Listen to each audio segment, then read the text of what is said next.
Out of the depths I cry to you. In darkest places I will call. Incline your ear to me anew, and hear my cry for mercy, Lord.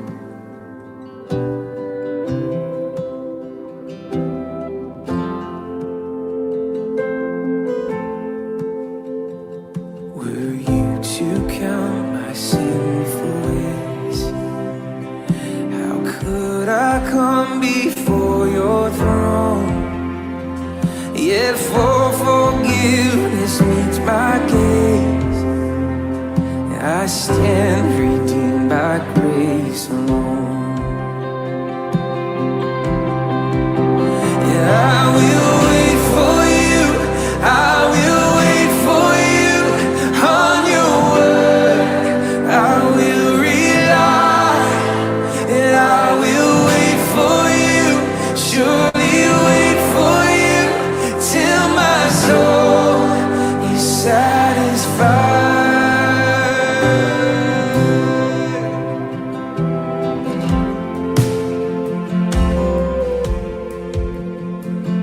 So put your hope in God alone. Take courage in His power to save, completely and forever one. But Christ emerging from the grave,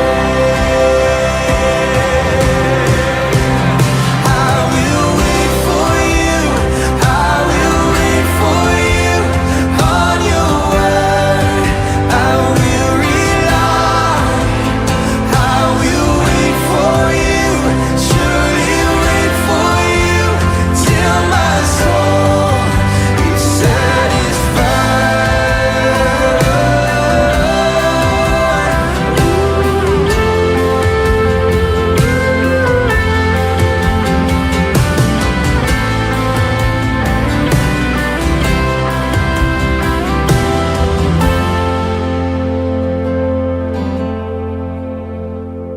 Now He has come to make a way, and God Himself has paid the price, that all who trust in Him today find healing in His sacrifice, that all who trust in Him today find healing in His sacrifice.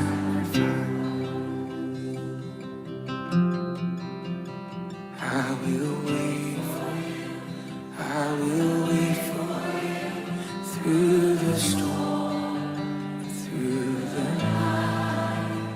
I will wait for you, surely wait for you, for your love is my delight.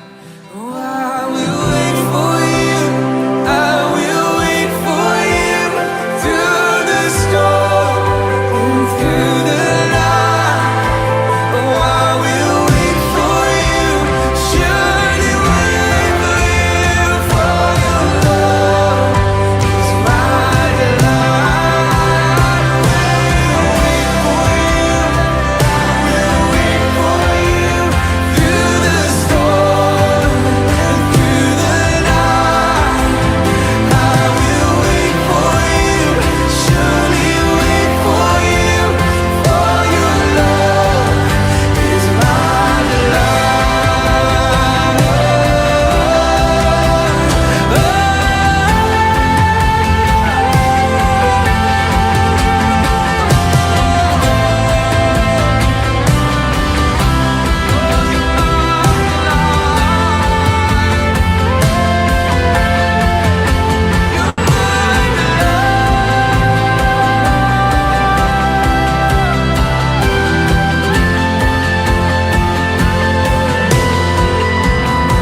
Welcome, welcome. Good morning and happy Sabbath if you're celebrating the Sabbath today. We hope that you're enjoying your day of rest. This is Kingdom Portions. I'm your host, Sean. You're watching us on Kingdom in Context. Thanks you for joining everyone. We have a lively live chat already. So I want to thank everyone that's already here.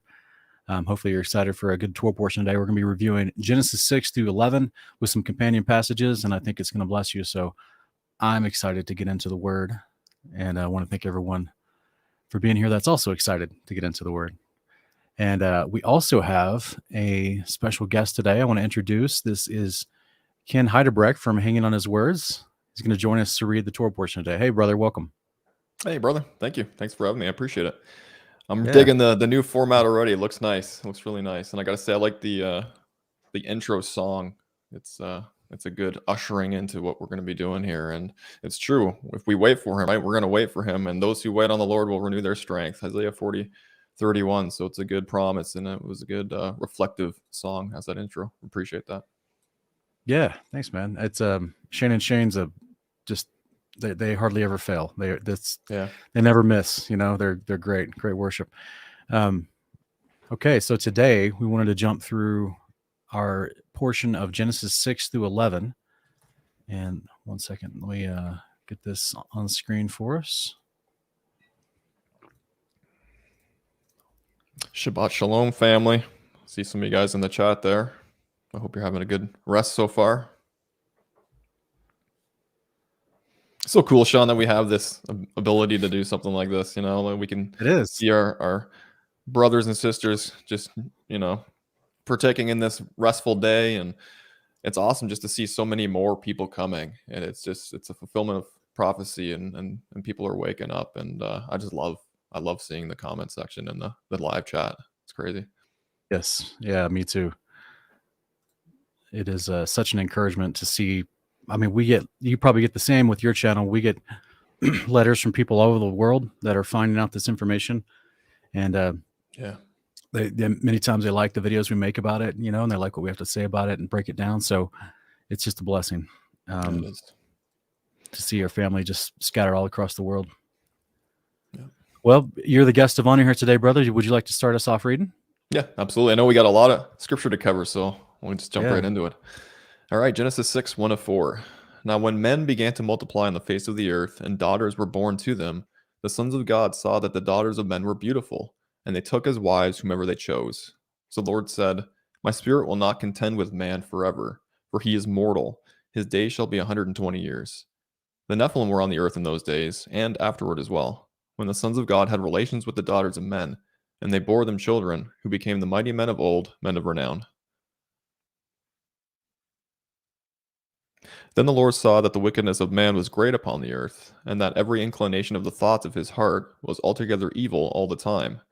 And the Lord regretted that he had made man on the earth, and he was grieved in his heart. So the Lord said, I will blot out man, whom I have created, from the face of the earth, every man and beast and crawling creature and bird of the air, for I am grieved that I have made them. Noah, however, found favor in the eyes of the Lord.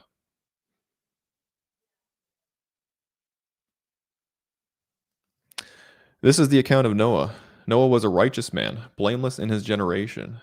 Noah walked with God, and Noah had 3 sons, Shem, Ham, and Japheth. Now the earth was corrupt in the sight of God, and full of violence. And God looked upon the earth and saw that it was corrupt, for all living creatures on the earth had corrupted their ways. Then God said to Noah, The end of all living creatures has come before me, because through them the earth is full of violence. Now behold, I will destroy both them and the earth. Make for yourself an ark of gopher wood. Make rooms in the ark and coat it with pitch inside and out. And this is how you are to build it. The ark is to be 300 cubits long, 50 cubits wide, and 30 cubits high. You are to make a roof for the ark, finish its walls a cubit from the top, place a door in the inside of the ark, and build lower, middle, and upper decks. And behold, I will bring floodwaters upon the earth to destroy every creature under the heavens that has the breath of life. Everything on earth will perish. But I will establish my covenant with you, and you will enter the ark, you and your sons and your wife, and your sons' wives with you. And you are to bring 2 of every living creature into the ark, male and female, to keep them alive with you. 2 of every kind of bird and animal and crawling creature will come to you to be kept alive. you are also to take for yourself every kind of food that is eaten, and gather it as food for yourselves and for the animals. So Noah did everything precisely as God had commanded him. Thank you, brother. Appreciate it. So All we right. have the story of Noah again, and we have this incredibly fascinating story that is what I would feel has captivated the world through archaeological discovery, through the history of written documentation from so many cultures, and it is one of the most hotly contested ideas by people who refuse to believe in the Creator of heaven and earth. They just want to believe they were a random accident that has no purpose.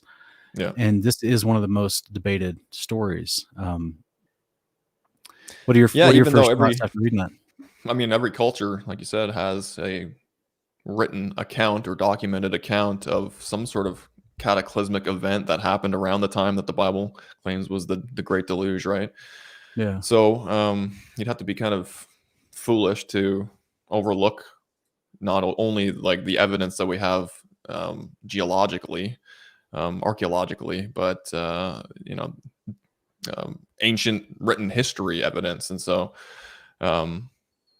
yeah, I mean, a lot stands out, Sean. I mean, this is the infamous Genesis 6, right, where we have the mischievry of the Watchers doing things that they shouldn't have done, that went against their orders, and created iniquity in the earth to the point where the Father, had to step in and say enough is enough. We have to do something here. So, I mean, this to me was actually one of the first chapters that led me into what I call my great awakening to the truth of God's word. It was the Nephilim topic with the late great Rob Skiba and his research, as well as Chuck Missler, both late great. So I mean, this chapter to me is a important one because it reveals what kind of world we actually live in, right? Despite popular opinion about what our world actually is and where it comes from, how it was formed.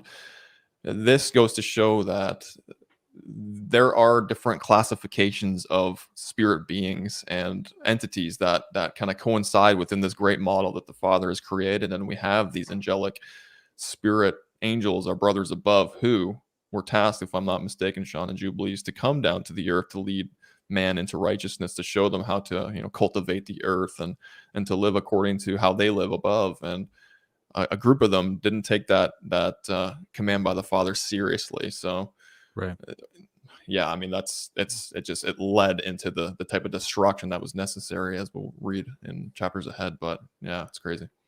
Yeah, I think it's Jubilees chapter 10 that talks about how Noah's praying. He says, the Watchers that you sent. And because originally I think it's Jubilees 10, 1 through 10, but those Watcher angels that rebelled, took wives, had offspring of the Nephilim, whom the ancient record spoke to as giants. And we're going to read about that in the companion passages as well.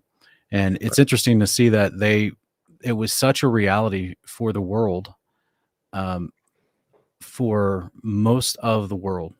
So just like, all right, let me put it like this: for most of time, it was a reality that there were larger humans that were either rulers of the nations or were mighty feared warriors, and this is the origins of that. And it's amazing to me how modern academia has tried to hide that fact so fervently, because it's also just like the flood. The idea of these offspring of the Nephilim have been, and the idea of a giant human, basically.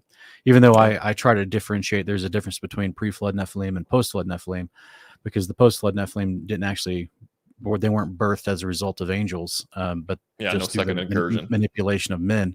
Yeah.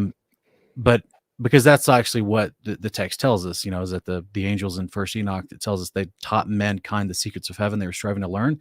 So then that means mankind can replicate that action and continue doing it. And that's what has continued happening throughout all of history. So if you look at like the total time span of history, it's interesting to see just in the past couple hundred years, has the world fallen into this mass delusion that they believe they're created differently than an almighty creator God, and they believe they're created differently from the firmament model as described and believed by many cultures in the past. And they also have moved away from this idea of giants beyond the earth, whereas those facts were accepted ideas by almost every culture for thousands of years up into the last couple hundred years in modern society. So it's like we're moving into this strange new era of thinking and believing that is shared by a lot of people, and all of it is directly related to an atheistic mindset to reject God. But it flies in the face of the grand scale of the totality, if you will, of what people commonly believed and understood to be truth. Yeah, I agree 100%. Yeah, Darwinian evolution definitely struggles with this idea of there being, bigger humanoids back in antiquity. And so, they have to completely discard that. They have to try to scrub any of the history books, any evidence, both archaeological and manuscript type evidence that would prove or point to the fact that there were massive individuals that had existed at one point on the earth. And so, yeah, I agree. The past couple hundred years has definitely been a grand deception put in place. And I think it's all culminating to the greatest deception that we're going to see in days ahead. But yeah. Yeah, I agree with you. So for the audience out there, if you're watching, if you're trying to use these portions as a study guide for you and your fellowship this weekend, I have a couple notes compiled here for the summary of chapter 6. The Watcher class angels that were sent to help mankind disobeyed their mission by taking wives of their own from among mankind, procreating and teaching mankind destructive behaviors. The offspring of those angels were called Nephilim and are the origins of unclean spirits. Now, Ken, we didn't get into that too much for the sake of time, but we have covered that in other videos. It's also found in the book of Jubilees and Enoch. Also, the Almighty warns Noah of a coming destruction of the world by flood. And this is also in the book of Enoch, where he has a vision of the flood happening, and it's very fascinating. Then Noah builds the ark that will save he and the 7 others from the flood. So hopefully, if you're watching, hopefully, we because of the sake of how much content we got to get to, we would love to just sit and chat about this chapter for like an hour, but we just can't. So, but I would like to hear from you in the audience. I would like to hear from you. So tell me, after reading this chapter and considering what we've talked about, put it in the live chat or put it in the comment section, the answer to this question.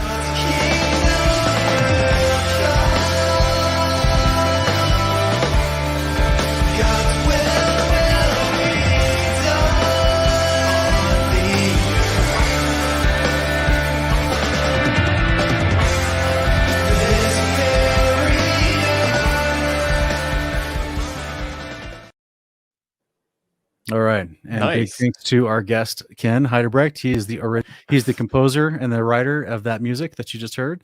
So, guys, go check out his channel, Hanging on His Words, where you can hear more of that. And I believe that one is a snippet from his song "Feeding Fables" from his latest album release. Feeding on Fables, yep. Feeding on Fables, yeah. Yeah, I like it. This is cool. I like this format so far, brother. This is neat. Good. Yeah, it's a good look. I'm sure everyone's agreeing with me. It's a good look. Everything's popping nice. It's a nice, fresh look, and I'm looking forward to what else you have ahead. Yeah, well, I was just trying to make it a little cleaner and trying to make it I just felt the other design and the other look, it just was so dark, so I was trying to brighten it up a little bit and just add some things. Well, let's jump into chapter 7 if you're ready. Let's do it. Yeah. All right. So here in chapter 7, it says, "The Lord said to Noah, go into the ark, you and all your family, because I found you righteous in this generation.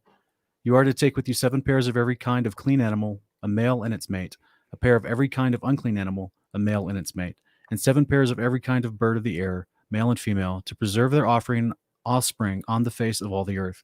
For 7 days from now, I will send rain on the earth for 40 days and 40 nights. I will wipe from the face of the earth every living thing I have made." And Noah did all that the Lord had commanded him. Now Noah was 600 years old when the floodwaters came upon the earth. And Noah and his wife, with his sons and their wives, entered the ark to escape the waters of the flood. The clean and unclean animals, the birds, and everything that crawls along the ground came to Noah to enter to the ark, 2 by 2, male and female, as God had commanded Noah. And after 7 days, the floodwaters came upon the earth. In the 600th year of Noah's life, on the 17th day of the 2nd month, all the fountains of the great deep burst forth, and the floodgates of the heavens were opened. And the rain fell upon the earth for 40 days and 40 nights. On that very day, Noah entered the ark, along with his sons Shem, Ham, and Japheth, and his wife, and the 3 wives of his sons. They and every kind of wild animal, livestock, crawling creature, bird, and winged creature. They came to Noah to enter the ark, 2 by 2 of every creature with the breath of life. And they entered, the male and female of every living thing, as God had commanded Noah. Then the Lord shut him in. For 40 days the flood kept coming on the earth, and the waters rose and lifted the ark high above the earth. So the waters continued to surge and rise greatly on the earth, and the ark floated on the surface of the waters. Finally, the waters completely inundated the earth, so that all the high mountains under all the heavens were covered. The waters rose and covered the mountaintops to a depth of 15 cubits. And every living thing that moved upon the earth perished, birds, livestock, animals, every creature that swarms upon the earth, and all mankind.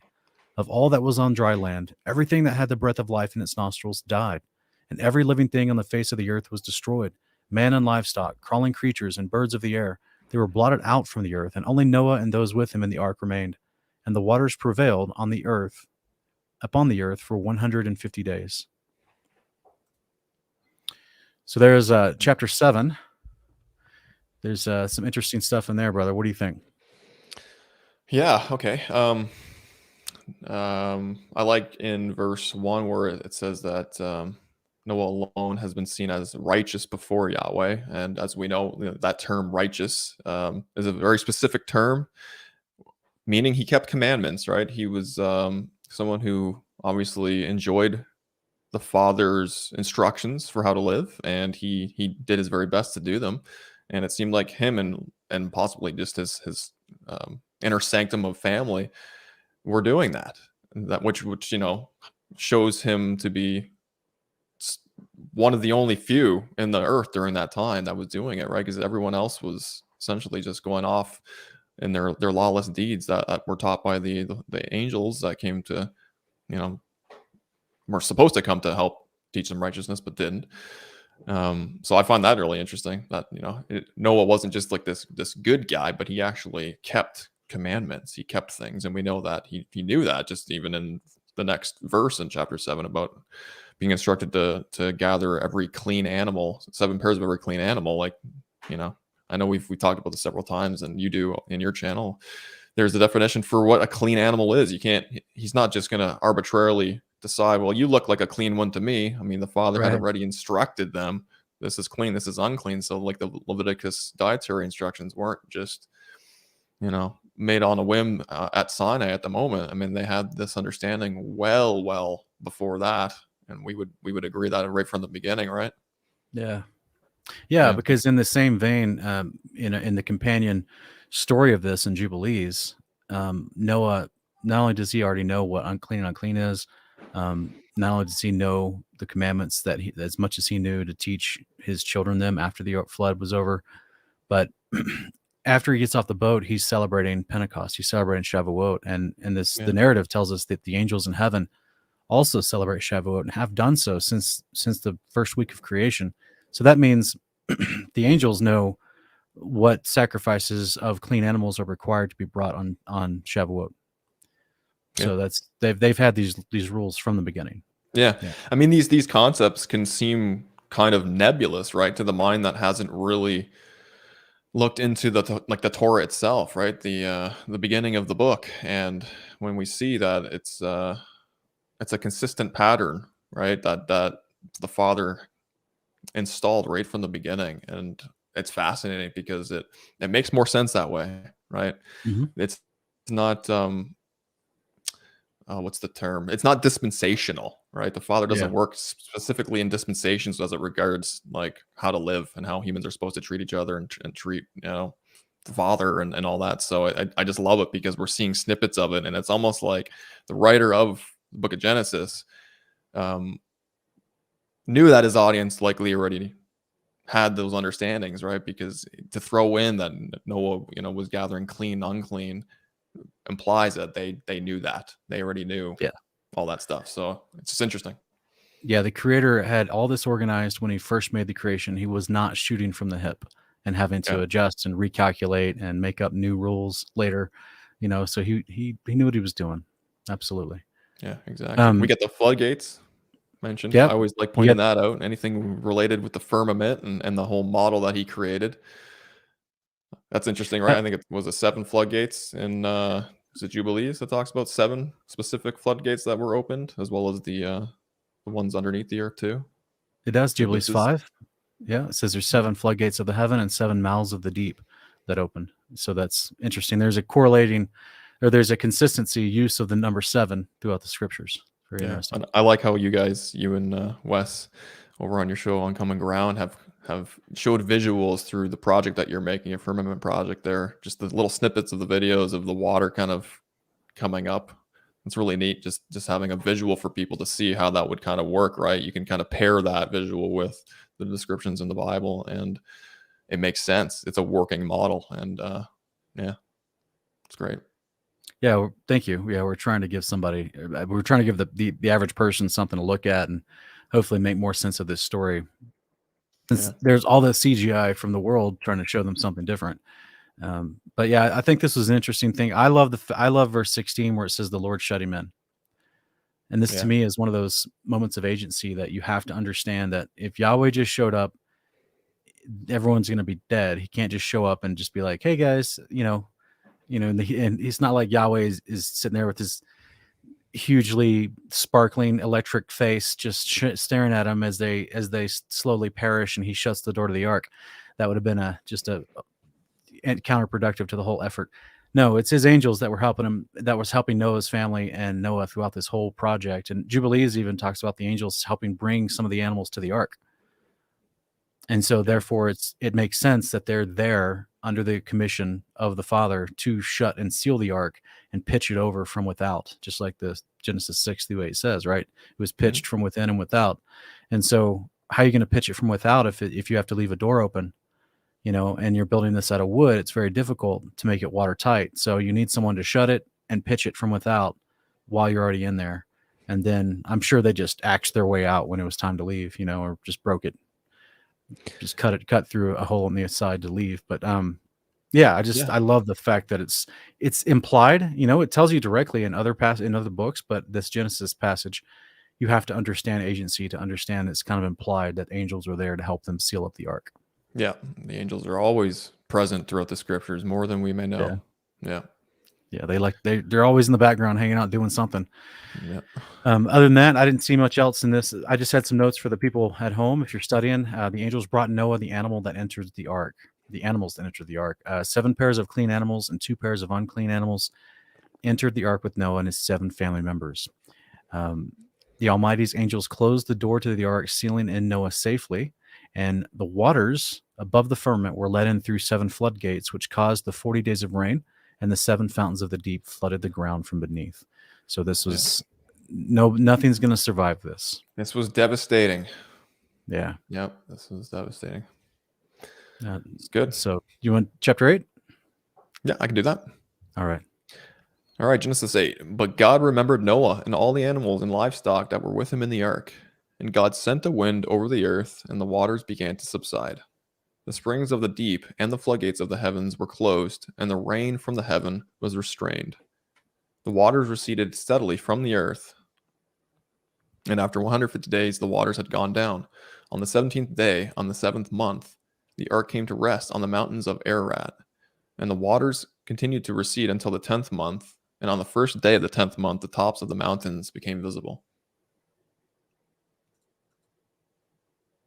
Sorry, it's taking a minute to change. No, it's all good.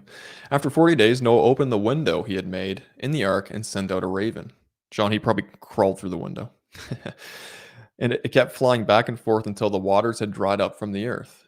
Then Noah sent out a dove to see if the waters had receded from the surface of the ground. But the dove found no place to rest her foot, and she returned to him in the ark, because the waters were still covering the surface of all the earth. So he reached out his hand and brought her back inside the ark. Noah waited 7 more days and again sent out the dove from the ark. And behold, the dove returned to him in the evening with a freshly plucked olive leaf in her beak. So Noah knew that the waters had receded from the earth. And Noah waited 7 more days and sent out the dove again, but this time she did not return to him. In Noah's 601st year, on the first day of the first month, the waters had dried up from the earth. So Noah removed the covering from the ark and saw that the surface of the ground was dry. By the 27th day of the 2nd month, the earth was fully dry.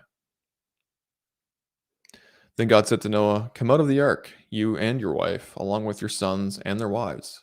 Bring out all the living creatures that are with you, birds, livestock, and everything that crawls upon the ground, so that they can spread out over the earth and be fruitful and multiply upon it." So Noah came out, along with his sons and his wife and his sons' wives. Every living creature, every creeping thing, and every bird, everything that moves upon the earth, came out of the ark kind by kind.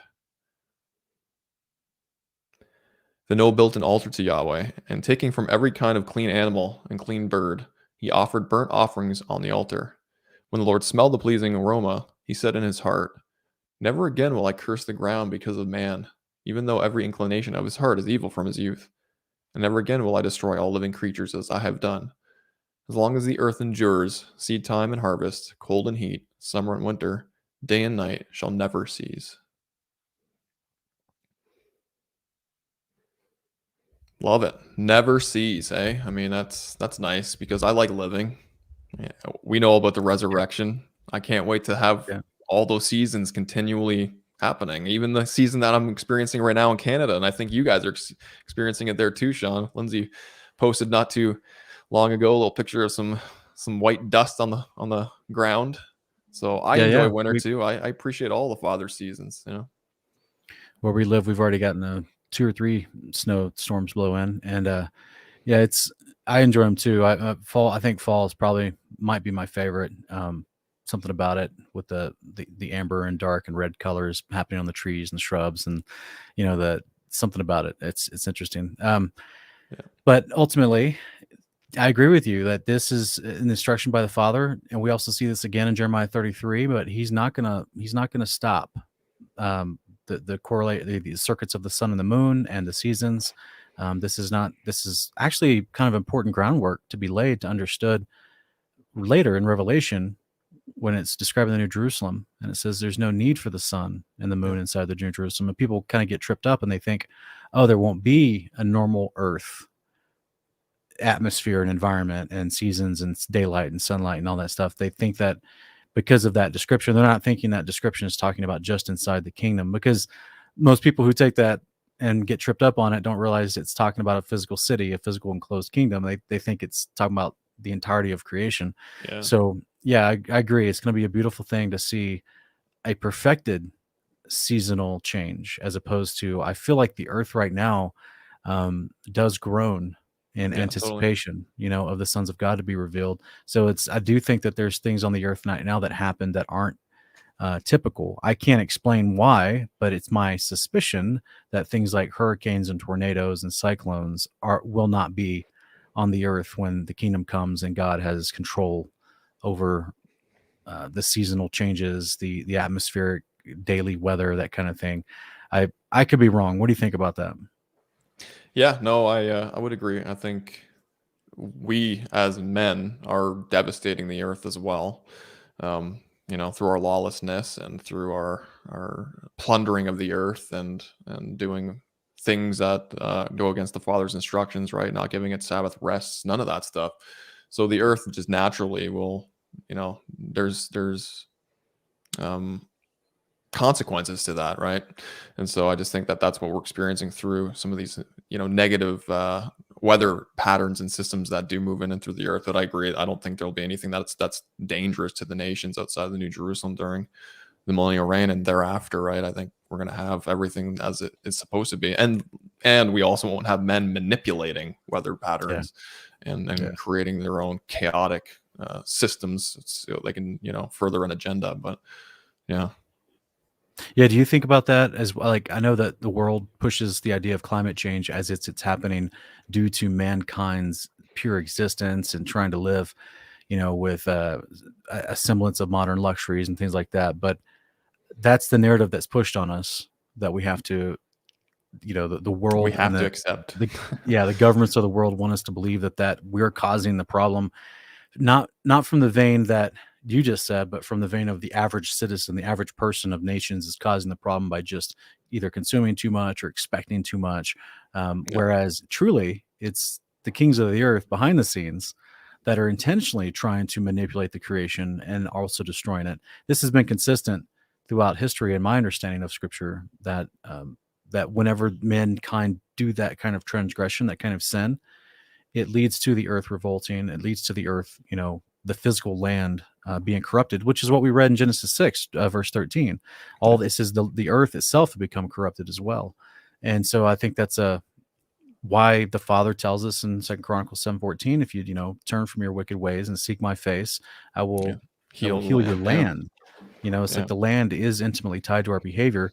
The enemy wants us to think it's the average person's behavior, but really they're the ones with the power, the money, the mega weapons, and that they're the ones that are pushing the problem and then telling us we're the problem.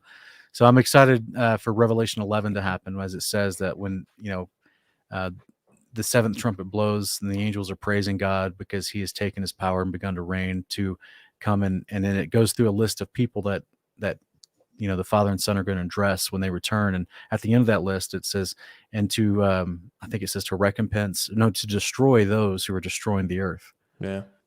So the Father knows that it's not just you and me out here living our life, trying to have a little backyard garden and trying to walk our dog and trying to have a light bulb in our house that's a 50 watt. Like, we're not destroying the earth by just trying, he knows who's destroying the earth. Yeah, I agree. It's the ultimate gaslight, really, right? Mm-hmm. Like what they're doing to us. It's crazy. It really is, man. But you want to read your summary? Is that what you want to do? Oh, no, go ahead. I was just gonna say, it's just funny, like reading chapter 8 there at the beginning, where it's like God remembered Noah and all the animals. It's like, I just wonder what that conveys in the Hebrew. Like, because certainly he didn't forget, right? So it's funny when you're reading it at first. It's like you just picture Noah on this, this massive body of water, this ark that's floating up and down. He's seasick. He's just like, oh my gosh, like how much longer? Like, when is this going to end, right? And it's like you pan over to God in heaven, and he's just like, oh right, you guys, okay. Now I'll bring I'll recede the waters and we'll let you out. And it's just funny because I can just picture Noah and his family being like super anxious to get off this thing, right? Because sure. I can't imagine what that environment would have been like, how smelly that would have been, like how loud it would have been, stinky. So it's just like when Yahweh's like, all right, guys, you can get off the ark. I just see everyone just piling through this door, just like a traffic jam of everybody trying to get out. Yeah, I know that it's been theorized, by people trying to explain the flood story, that a lot of babies were brought on. Others talked about how since they were on there for 150 days and more, actually, that some of the animals started hibernating. Yeah. And a lot of that is conjecture, obviously. I would agree that it makes more sense to bring on the smaller babies than it is the full-grown adults. But even still, I don't know if they hibernated. But when I think about it being pitched from within and without, and then having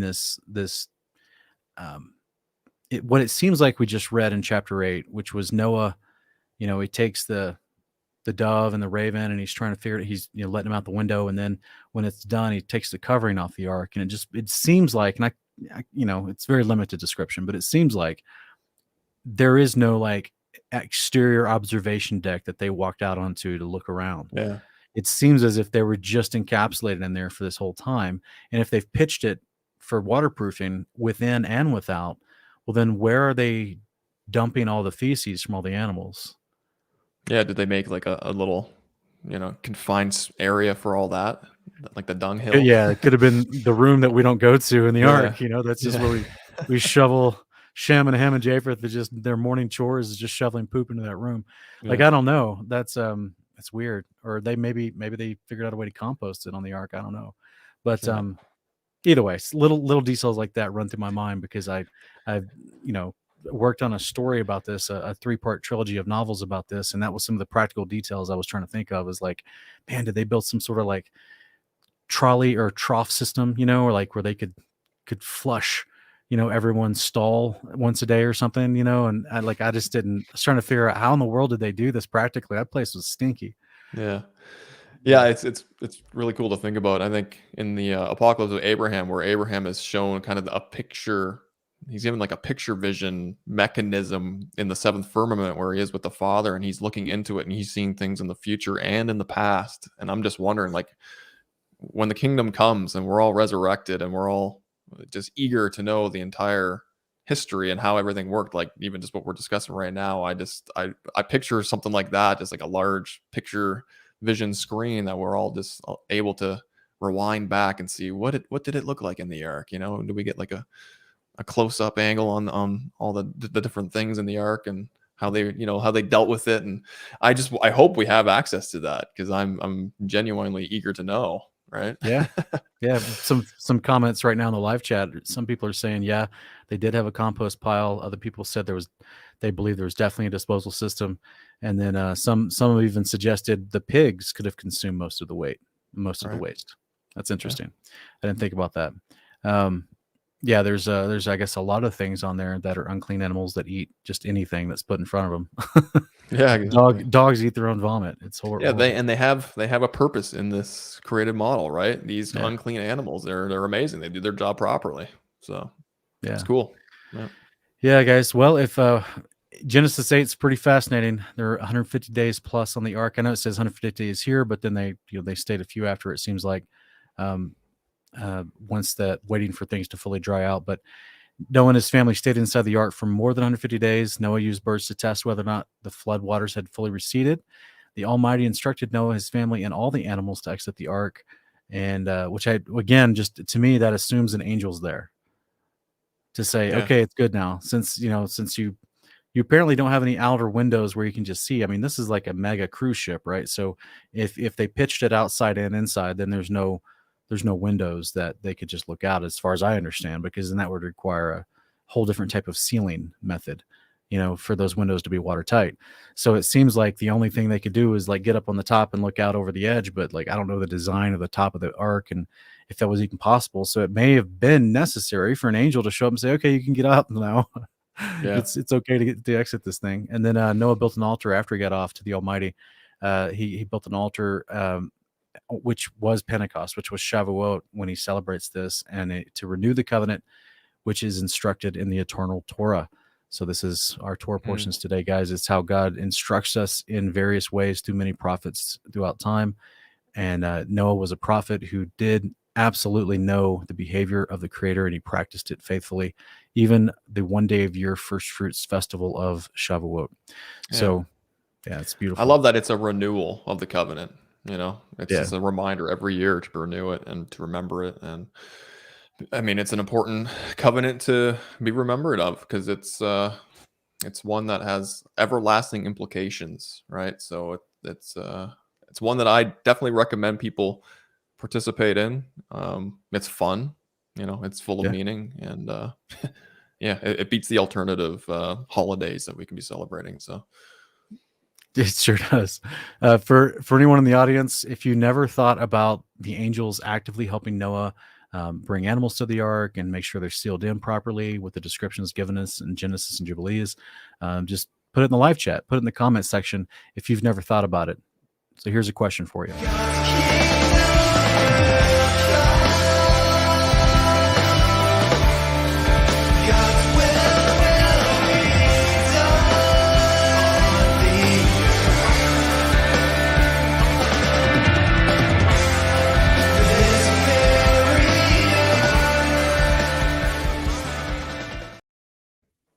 Such a great track, Ken. Thank you. I appreciate it. It's a great one. It is indeed. Who read last? It was you? I think I did, yeah. Okay, I'm going to jump into 9 real quick. We'll keep moving here. And Genesis 9, 1-5, it says, God blessed Noah and his sons and said to them, be fruitful and multiply and fill the earth. The fear and dread of you will fall on every living creature on the earth, every bird of the air, every creature that crawls on the ground, all the fish of the sea. They are delivered into your hand. Everything that lives and moves will be food for you. Just as I gave you the green plants, I now give you all things. And I should have, this is my fault, Ken. I should have looked at a better translation. This particular translation says, I now give you all things. That word now is not in the actual text. So just side note. But you must not eat meat with its lifeblood in it. And surely I will require the life of any man or beast by whose hand your lifeblood is shed. I will demand an accounting from anyone who takes the life of his fellow man. Whoever sheds the blood of man, by man his blood will be shed. For in his own image God has made mankind. But as for you, be fruitful and multiply. Spread out across the earth and multiply upon it. Then God said to Noah and his sons with him, behold, I now establish my covenant with you and your descendants after you. and with every living creature that was with you, the birds, the livestock, every beast of the earth, every living thing that came out of the ark. And I established my covenant with you. Never again will all life be cut off by the waters of a flood. Never again will there be a flood to destroy the earth. And God said, this is a sign of the covenant I am making between me and you and every living creature with you, and a covenant for all generations to come. I have set my rainbow in the clouds, and it will be a sign of the covenant between me and the earth. Whenever I form clouds over the earth and the rainbow appears in the clouds, I will remember my covenant between me and you and every living creature of every kind. Never again will the waters become a flood to destroy all life. And whenever the rainbow appears in the clouds, I will see it and remember the everlasting covenant between God and every living creature of every kind that is on the earth. So God said to Noah, this is the sign of the covenant that I've established between me and every creature on the earth. The sons of Noah who came out of the ark were Shem, Ham, and Japheth, and Ham was the father of Canaan. These three were the sons of Noah, and from them the whole earth was populated. But now Noah, a man of the soil, proceeded to plant a vineyard. But when he drank some of its wine, he became drunk and uncovered himself inside of his tent. And Ham, the father of Canaan, saw his father's nakedness and told his two brothers outside. Then Shem and Japheth took a garment and placed it across their shoulders, and walking backward, they covered their father's nakedness. Their faces were turned away, so they did not see their father's nakedness. When Noah awoke from his drunkenness and learned what his youngest son had done to him, he said, "Cursed be Canaan, a servant of servants shall he be to his brothers." He also declared, "Blessed be the Lord, the God of Shem. May Canaan be the servant of Shem. May God expand the territory of Japheth. May he dwell in the tents of Shem, and may Canaan be his servant." After the flood, Noah lived 350 years. So Noah lived a total of 950 years, and then he died. Some good stuff in here. Yeah, absolutely. I like the well, once again, the establishing of the covenant and his sign of the covenant, the rainbow, right? And I love the fact that the rainbow, in my opinion, is representative of the seven firmaments. It's a blatant creation model token, if you will, that he's essentially saying that I'm never going to destroy the earth the way that I did this time. Here's my sign to show you that I'm going to be remembering this covenant and this promise I'm making to you. But then we also get to be participants in witnessing this covenant when we see rainbows as well, right? So it's just fascinating to me that the Father has given us such a cool sign that has eschatological implications with regards to the kingdom coming down right through the firmaments. And it's just really neat. Yeah, it really is. And the fact that it's like you create you create visual holograms with glass-like structures. And I think it's fascinating that in the sky with the right watery atmosphere, he creates a hologram in the sky that is the shape of his glass-like structure of heaven. Yeah. It's just amazing. Like he built into it it's almost like he built with the multiple layers of the firmament that he made and the material he made it out of, the ability to actually communicate with us with a hologram in the air, which, from his level down to our level, it's like the ultimate email, and unfortunately it's not complicated. It's just a sign of a rainbow, but it says a lot when you know what it means. But it's fascinating. It's a beautiful, beautiful sign. And I do want to point out here, it talks about it destroyed all life on the earth. So everything that wasn't in the ark was destroyed. So there's some other texts out there, and I think you and I'll be talking about some of this tomorrow even, that there's other texts out there that talk about certain things survived the flood and made it through. Yes. So yes, I've heard about those theories and have read briefly some of those texts, and yeah. It could be an Honor Kings episode for sure. Yeah. Yeah, there's a lot going on in here. What do you think about okay, go ahead. No, I was just gonna say the verse about every moving thing that is alive shall be food for you. I have given everything to you.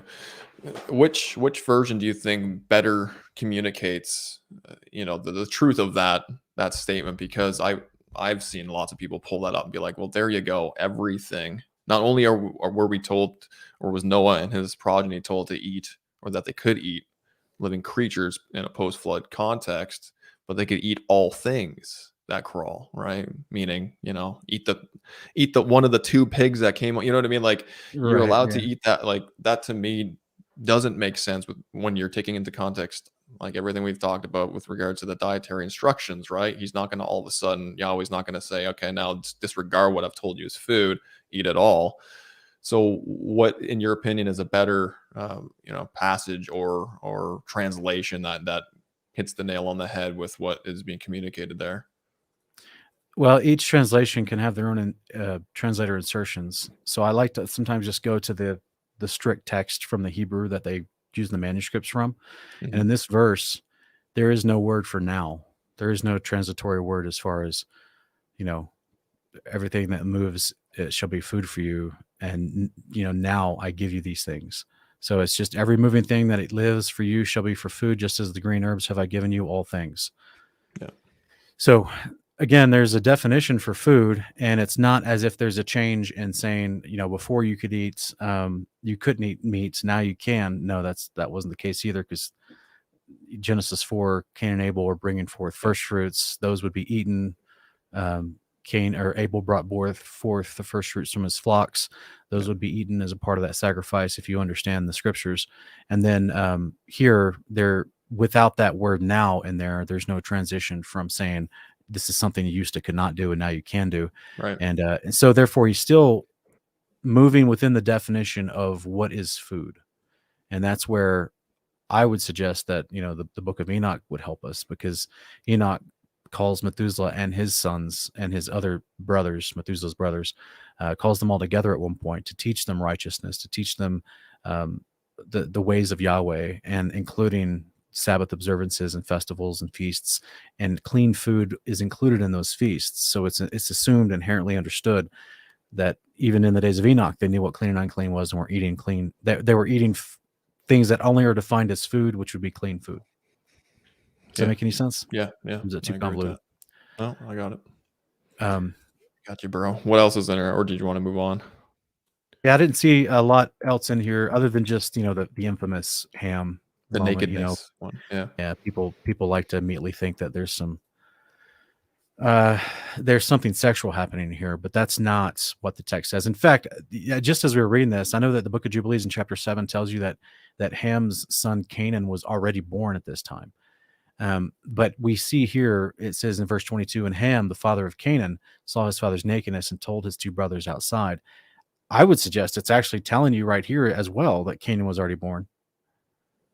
But a lot of people have taken this sentence to think, oh, it's just kind of giving us extra description on this infamous character Canaan, whom it's just reminding us that Ham was his father or will be his father. But no, according to Jubilees and according to my understanding of reading this verse 22, Canaan was already born when Ham dishonored his father by talking about his nakedness to his brothers. And I kind of think this was like a mockery event. What do you feel about this? Yeah, this one, if I'm going to be honest, is like, it's a bit of an obscure situation here. I've kind of wrestled with it in the past and thought it could potentially be referring to Ham sleeping with Noah's mother, even like uncovering his father's nakedness or shame, whatever that commandment is in Torah, being an idiom for sleeping with the mother type thing. And I don't think that's what it was. I think it is probably just a straightforward thing of him not doing what the other brothers did and covering the shame of his naked father there. And he goes out, and we don't get the full conversation or how it went down afterwards, but we can probably likely surmise that he did something that wasn't of godly character, and so the brothers had to step in and do what was godly in that situation. Yeah, and that term from Leviticus about uncovering your father's nakedness, I think it's Leviticus 18 and also in 20. That is an action. That's an idiom that was used by the Hebrews to describe an action that's being done about physically and sexually having your father's wife. Yeah. But in this story, from what I'm seeing, it looks like the descriptions tell us that Noah himself uncovered himself because he was drunk and laid down.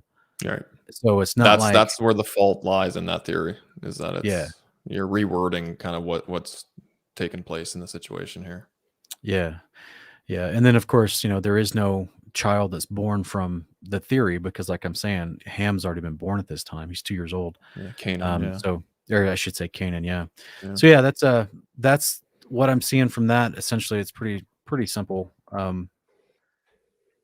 People like to make a big theory out of it, but ultimately, I love chapter 9 because we get to see a lot of stuff when you compare it with the other descriptions and other chapters and other portions. With this one, you see Noah celebrated the new moon feast of the first month with joy, sacrifice. Oh, you know what? I was calling it Shavuot. I apologize. It's not Shavuot. When he got off the boat, it was the new moon feast of the first month, according to Jubilee. So I apologize. I misspoke. And Ham dishonored his father by mocking his nakedness. Noah announced Ham's youngest son Canaan would be cursed due to Ham's attitude. Noah announced the authority Shem was to receive through the priesthood and how Japheth and Ham's descendants would serve Shem's authority. And this is something we didn't talk about too much, but that's my understanding of Noah saying Ham will be a servant to Shem. Not only is Shem given the priesthood, which rules over his brothers, but Japheth later in Book of Jubilees, one of Japheth's children begs for a portion of area inside Shem's territory.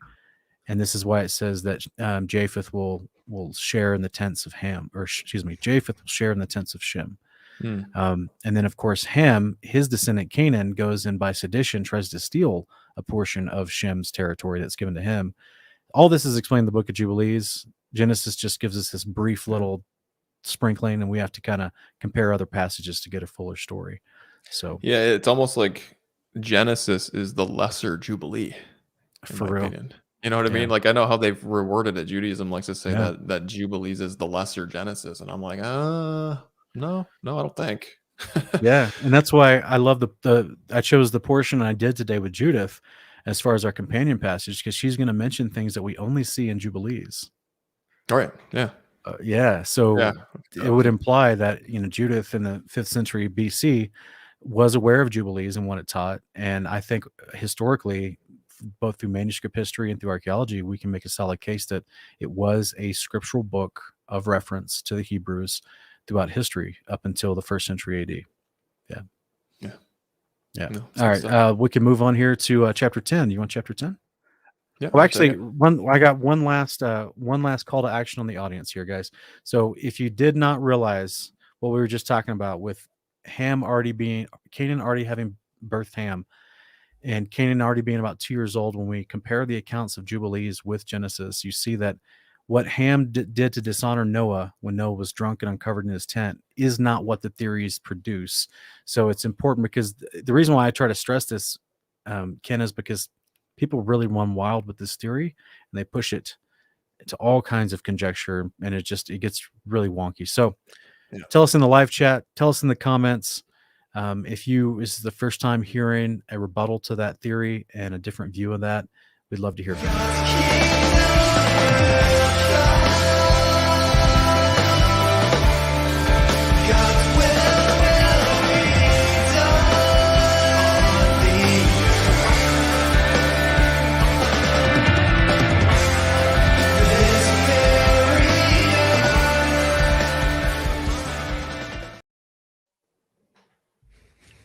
Good stuff, man.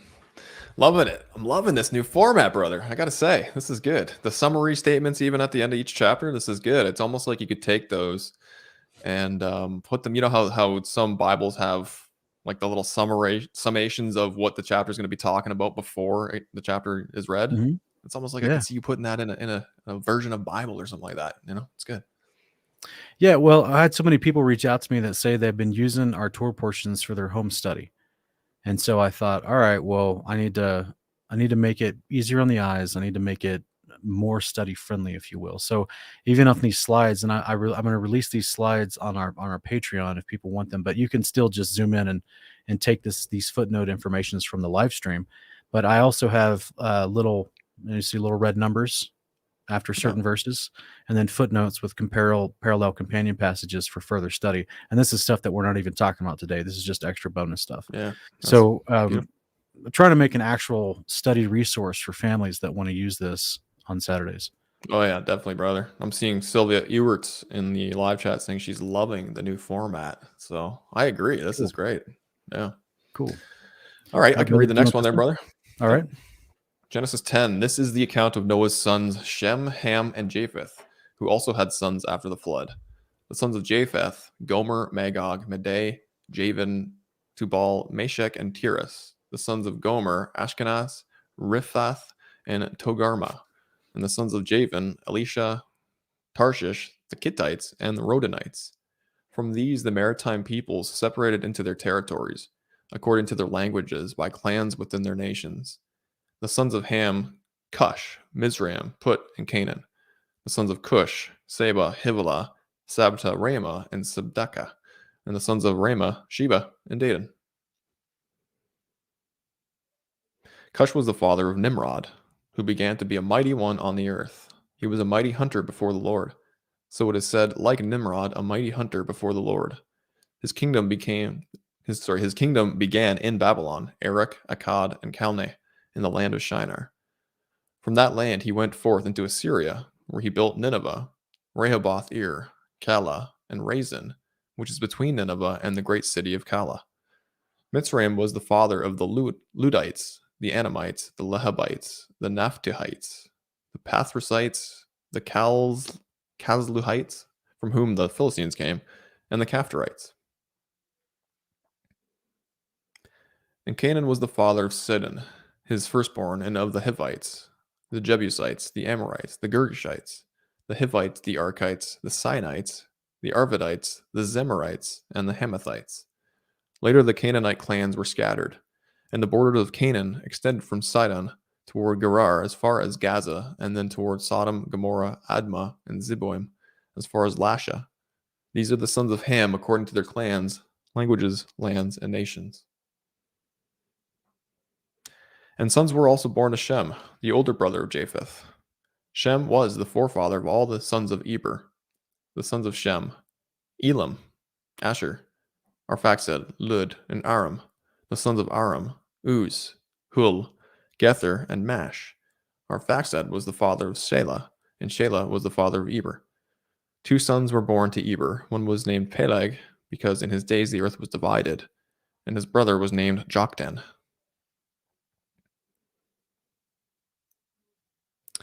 And Joktan was the father of Almodad, Sheleph, Hazmaraveth, Jerah, Hadaram, Uzal, Dikla, Obal, Ibimel, Sheba, Ophir, Havilah, and Jobab. All these were sons of Joktan. Their territory extended from Mesha to Saphir in the eastern hill country. These are the sons of Shem according to their clans, languages, lands, and nations. All these are the clans of Noah's sons, according to their generations and nations. From these the nations of the earth spread out after the flood.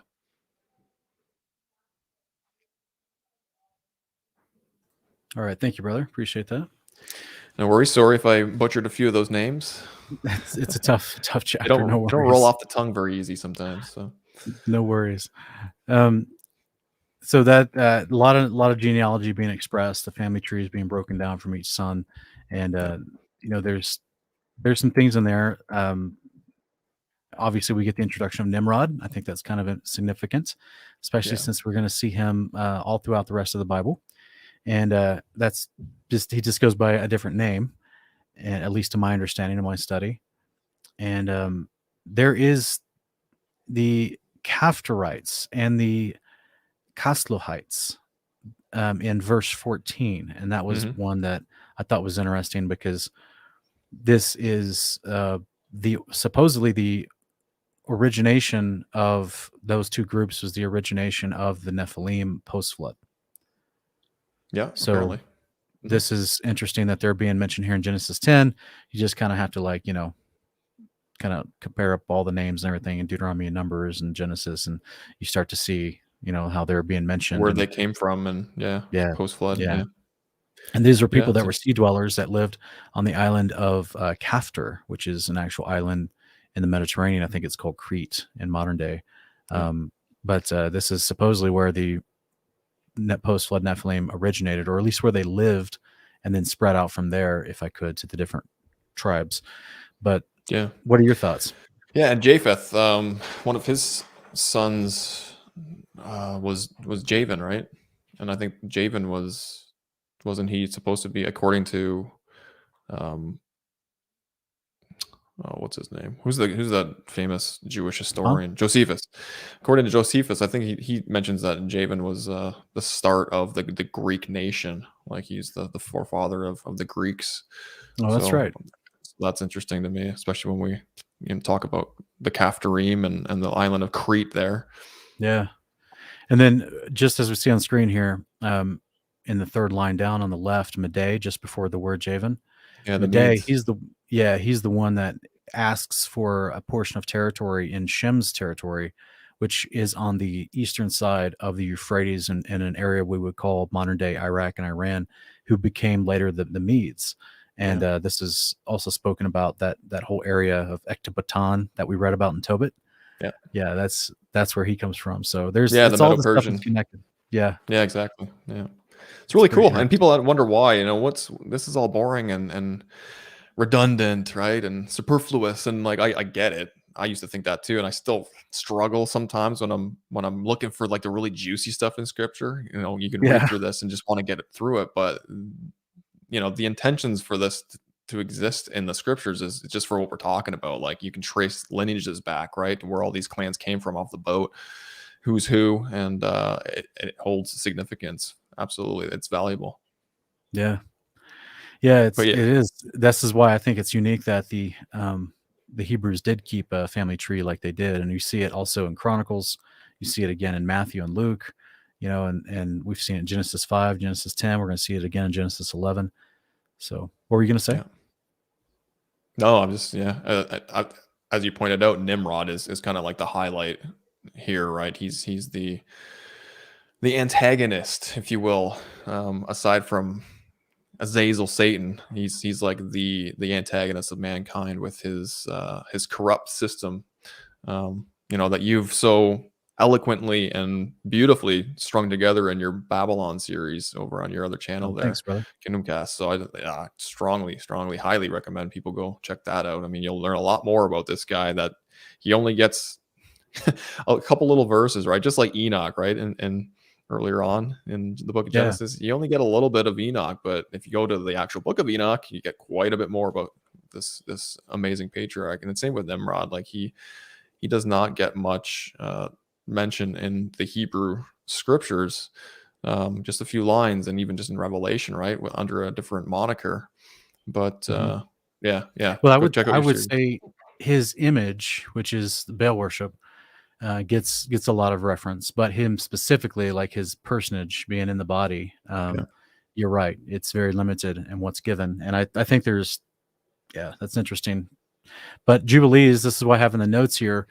I'll read the first one, then the second one that pertains to Nimrod. The family descendants of Noah's 3 sons are given, and the lands to which they migrated after the flood. And if anyone watching, if you want a greater breakdown of those lands to where they migrated, those 3 sons and their grandsons, go to Jubilees chapter 8 and 9.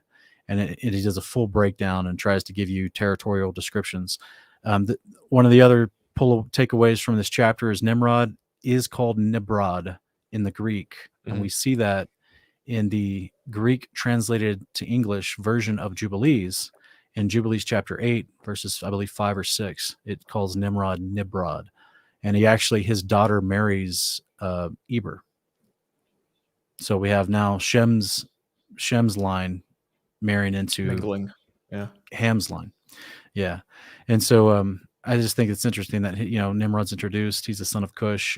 He's highlighted because he will play a very significant role throughout the rest of Scripture. So yeah, it's very fascinating. Okay. And if you have nothing else on 10, I'll move to 11. We got a lot more to cover, so let's move on. All right. Genesis 11. Now the whole world had one language and a common form of speech. And as people journeyed eastward, they found a plain in the land of Shinar and settled there. And they said to one another, "Come, let us make bricks and bake them thoroughly." So they used brick instead of stone, and tar instead of mortar. "Come," they said, "let us build for ourselves a city with this tower that reaches to the heavens, that we may make a name for ourselves, and not be scattered over the face of the earth." And the Lord came down to see the city and the tower that the sons of men were building. And the Lord said, "If they begun to do this as one people speaking the same language, then nothing they devise will be on them. Come, let us go down and confuse their language, so that they will not understand one another's speech." So the Lord scattered them from there over the face of all the earth, and they stopped building the city. That is why it is called Babel, For there the Lord confused the language of the whole world, and from that place the Lord scattered them over the face of all the earth. This is the account of Shem. 2 years after the flood, when Shem was 100 years old, he became the father of Arphaxad.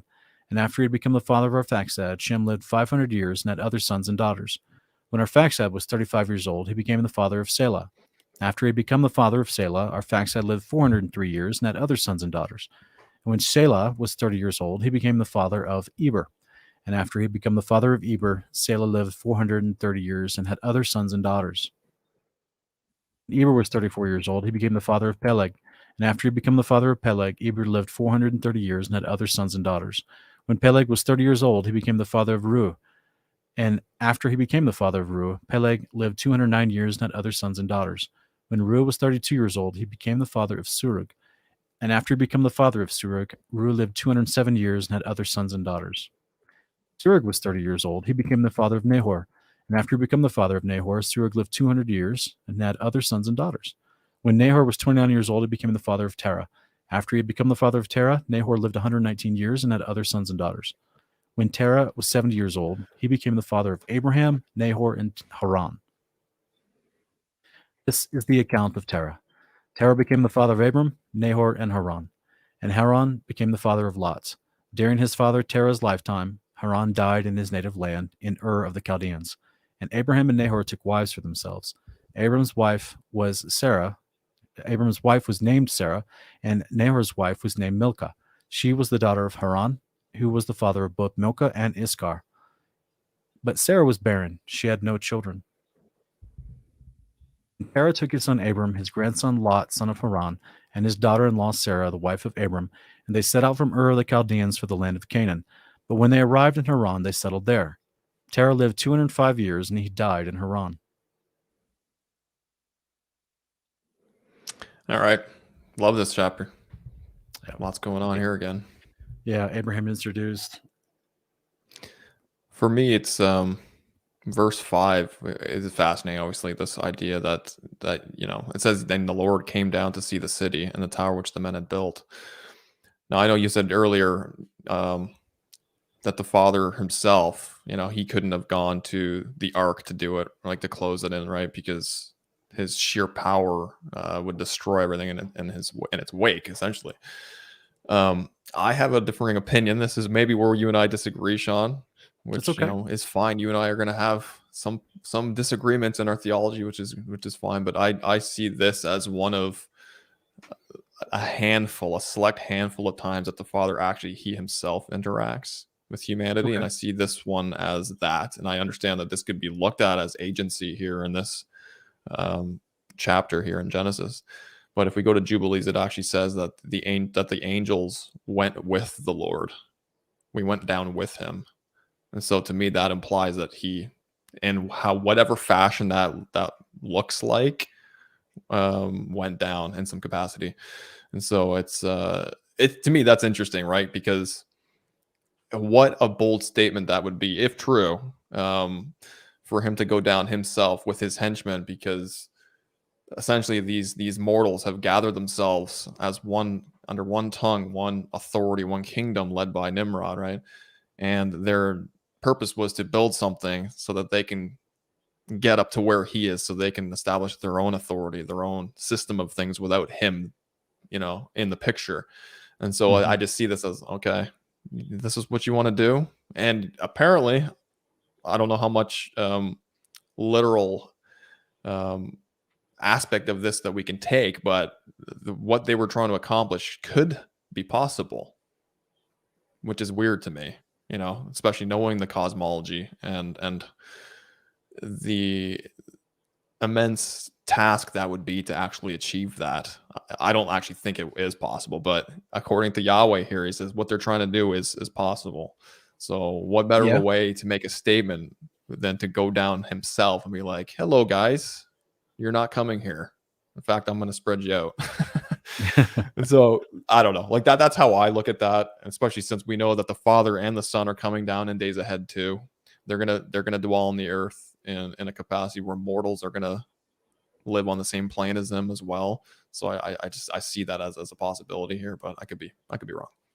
Yeah, those are good thoughts. Yeah, it's something to consider when you think about the ancient world having the ability to have their own flying machines. That is well documented, and I've reviewed that in my Investigating Babylon series. And then you also consider Jubilees declares with the measurements given, the height of the ark or the height of the tower, approximately 1.5 miles tall, which is not truly very tall in the scope of um, the height of the firmament, or what it's. No one knows the height of a firmament except the Father, and maybe the angels, but no mortal man knows the height of the firmament. And we see that there are mountains that are taller than 1.5 miles tall, right? So the idea is, if Jubilees is correct with its measurements, they didn't really get very far. But at the same time, I agree with you. It seems as if the Father took seriously their endeavor. Yeah. To the point where it moved him to action, to stop them. So could they have gotten further? Very possibly. Could they have gotten through the firmament and ascended to the different levels? I don't know. Especially, it makes me wonder, if they had machines that could fly, why wouldn't they just use those? But then I think to myself, well, that there's finite concepts there, and they might need to refuel. They may not. It could be a physical, like chemical and physics reason why they had to build an actual tower. It's considering they already had the ability for air flight with ships, with machines. So there could be a physical reason they had to build this tower. I don't know. It's interesting, but I agree with you. Yeah, he definitely got involved. Did he come down? I don't know, but it's a good thought to consider. Yeah, it's fascinating stuff for sure. Yeah. So this is the Table Nations, right? This is where we get the starting, I guess you would say, of different mixed languages and people groups scattered across the earth and taking up their portions of the earth.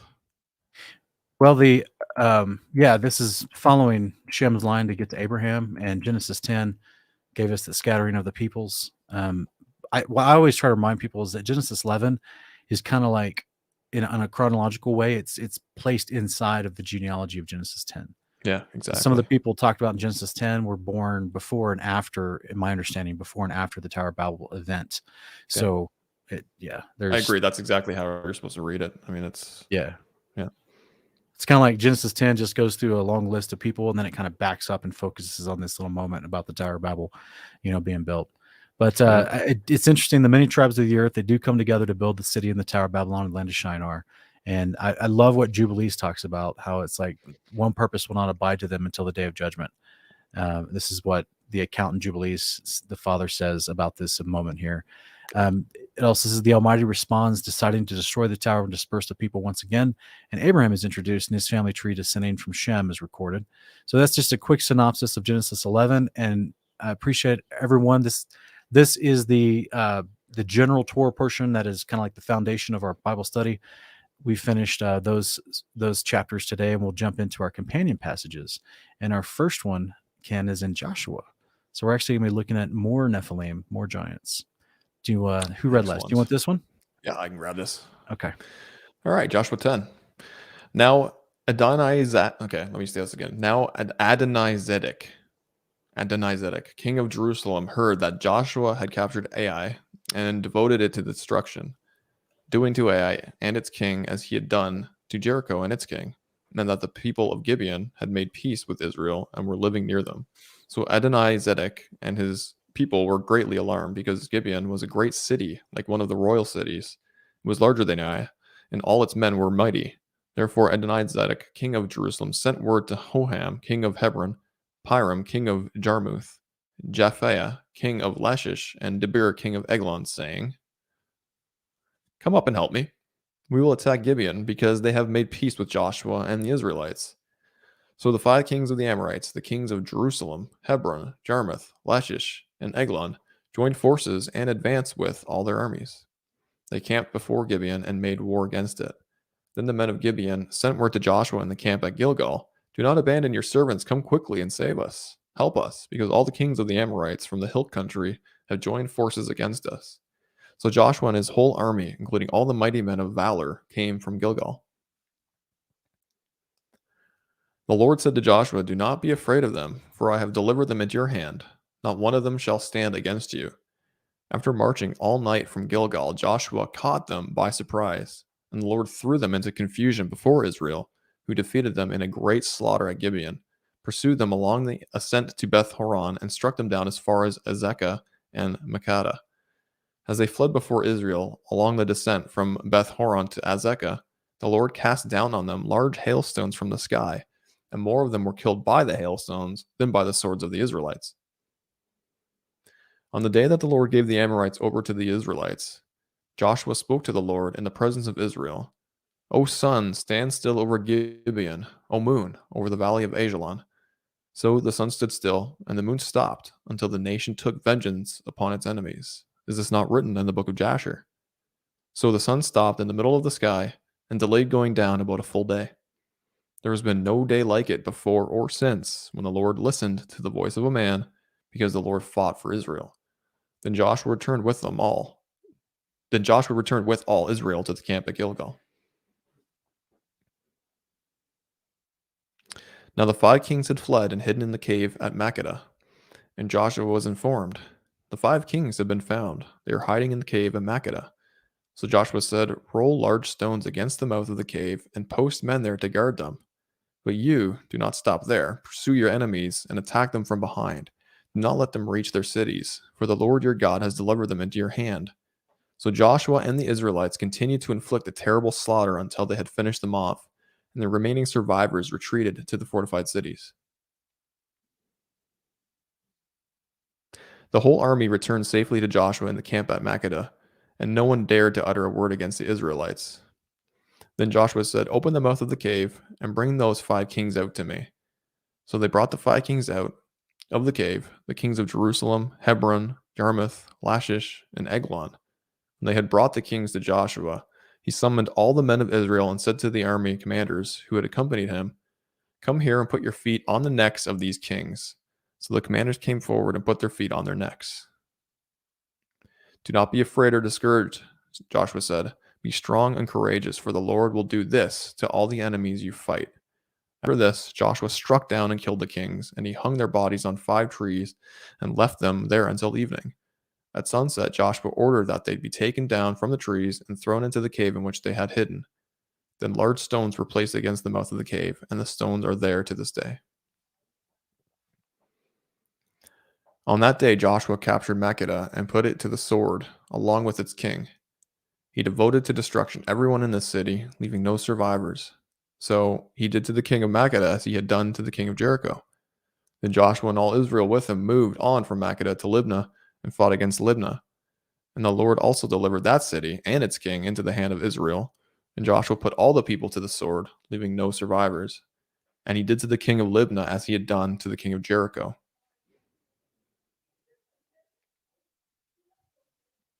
And Joshua and all Israel with him moved on from Libnah to Lachish. They laid siege to it and fought against it.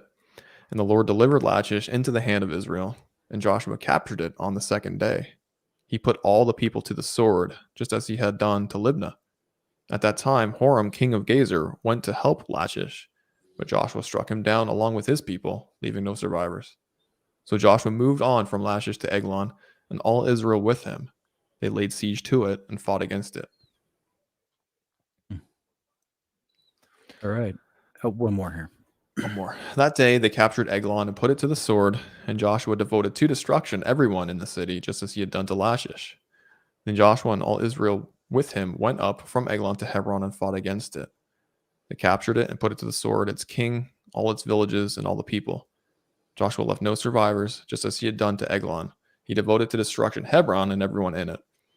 Finally, Joshua and all Israel with him turned toward Debir and fought against it. And they captured Debir, its king, and all its villages. They put them to the sword and devoted to destruction everyone in the city, leaving no survivors. Joshua did to Debir and its king as he had done to Hebron and as he had done to Libnah and its king. So Joshua conquered the whole region, the hill country, the Negev, the foothills, and the slopes, together with all their kings, leaving no survivors. He devoted to destruction everything that breathed, just as the Lord, the God of Israel, had commanded. Joshua conquered the area from Kadesh Barnea to Gezah and the whole region of Goshen as far as Gibeon. And because the Lord, the God of Israel, fought for Israel, Joshua captured all these kings and their land in one campaign. Then Joshua returned with all Israel to the campaign at Gilgal. The chapter, there's so much stuff in this chapter. There is. Yeah. Quite the crazy campaign that he was able to accomplish, doing all that in one military campaign. That's impressive. I mean, he had to have Yahweh along with him doing that, right? Yeah. It's wild because the next chapter, it's going to be another even more larger campaign that he has to go on. But this one was definitely impressive. And I love the fact that, that Yahweh is literally helping him during the battle, causing the sun and the moon to stand still, throwing the hell down from the heavens. And so I actually had in those passages, a couple places listed, and like Job 38:22, where it's referenced about these storehouses of hail. We also see this mentioned in the testament of Levi as well, as that Levi was seeing in certain areas of the firmament above, he was seeing a storehouse of hail reserved for the day of battle. And that's just fascinating. It is. It's super fascinating. And it makes more sense that way than what I've heard theorized in the past. I think it was Chuck Missler talking about how, because he obviously he believed in heliocentrism. So he had conjectured that the Father created these like meteorites, almost like these little stones out in space that were just perfectly timed for this event to happen. I've heard that. I heard he also suggested that there was an earthquake that wobbled the earth off of its axis, and that's what caused the illusion of the sun and the moon to stand still. And that was just, even when he was explaining it, I was like, wow, this is a ton of conjecture, man. Yeah. And these are the eisegetical approaches that you have to take if you're not familiar with biblical cosmology or have a belief in the literal aspects of what the Bible says about our created model. Yeah, because it's much simpler if you know that there's just like Donkey Kong, there's just a level above you with some angels up there able to throw something down on your level. It's much easier. And so, can you imagine the angels that day that are like, all right, guys, today's the day. Grab some of those hellstones. Go into the hellstone closet and grab some of those stones. We're gonna be tossing them down on the earth at these enemies. So this is fascinating. And it was like a video game for them probably too. How many you can clobber with them. Yeah. So Sean, in previous chapters, it talked about Peleg. I know that there's been theories around what that means with regards to the land was divided or whatever, that the world was divided, the earth was divided rather, in his day. And we get information in Jubilees that talks about how Peleg, really his name points to the idea of the boys coming off the ark and inheriting the earth, right? And so Shem, Ham, and Japheth get portions or apportioned the different parts of the earth. And Shem gets his portion, right? And so this is kind of the context that we're situated in here with Joshua and the military campaigns into Canaan, right? So having that context really helps, better understand what's going on here and what's the point of this military campaign anyways. You know what I mean? Like the fact that these sons were swearing an oath that they would stay in their lands, and that's what's been apportioned to them, right? Shem being the righteous priest essentially of the brothers being given the land that was appointed by Yahweh, essentially, as it's Yahweh's land. And so it's a big no for the progeny of these brothers to go in through sedition and through military advances to take over the land of their brothers when it was a sworn oath not to do that, right?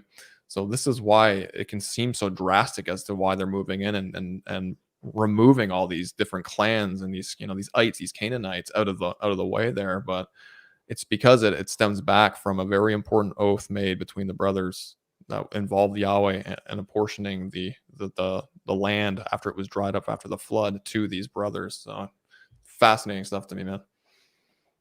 Yeah, it's not tectonic plate shifts like I've heard people try to say. Yeah, exactly. It's not. It's simply just talking about the land being divided in the days of Peleg. That was just because the like you just said, it's the inheritance is being given out and apportioned to everybody. So it's teased at in Genesis, and then when we got books like Jubilees that really expounds upon it, and brings it to life a little bit more with details that make more sense of it. So I'm grateful that we have the book discovered to us. Yeah, so good. Yeah, it is. So I'm guessing that you don't agree that the sun and moon stood still over the valley of Abijah and Gibeon because we're in a heliocentric model, and that was the point of history when the Earth tilted on its axis. No, I wouldn't agree with that. And it's wild, right? Because it says that the Father didn't acquiesce to the pleas of a man the way he did to Joshua in that day, wherein he essentially the luminaries, these two great luminaries in their circuit, so that they could accomplish, the military conquest that they were performing during that day.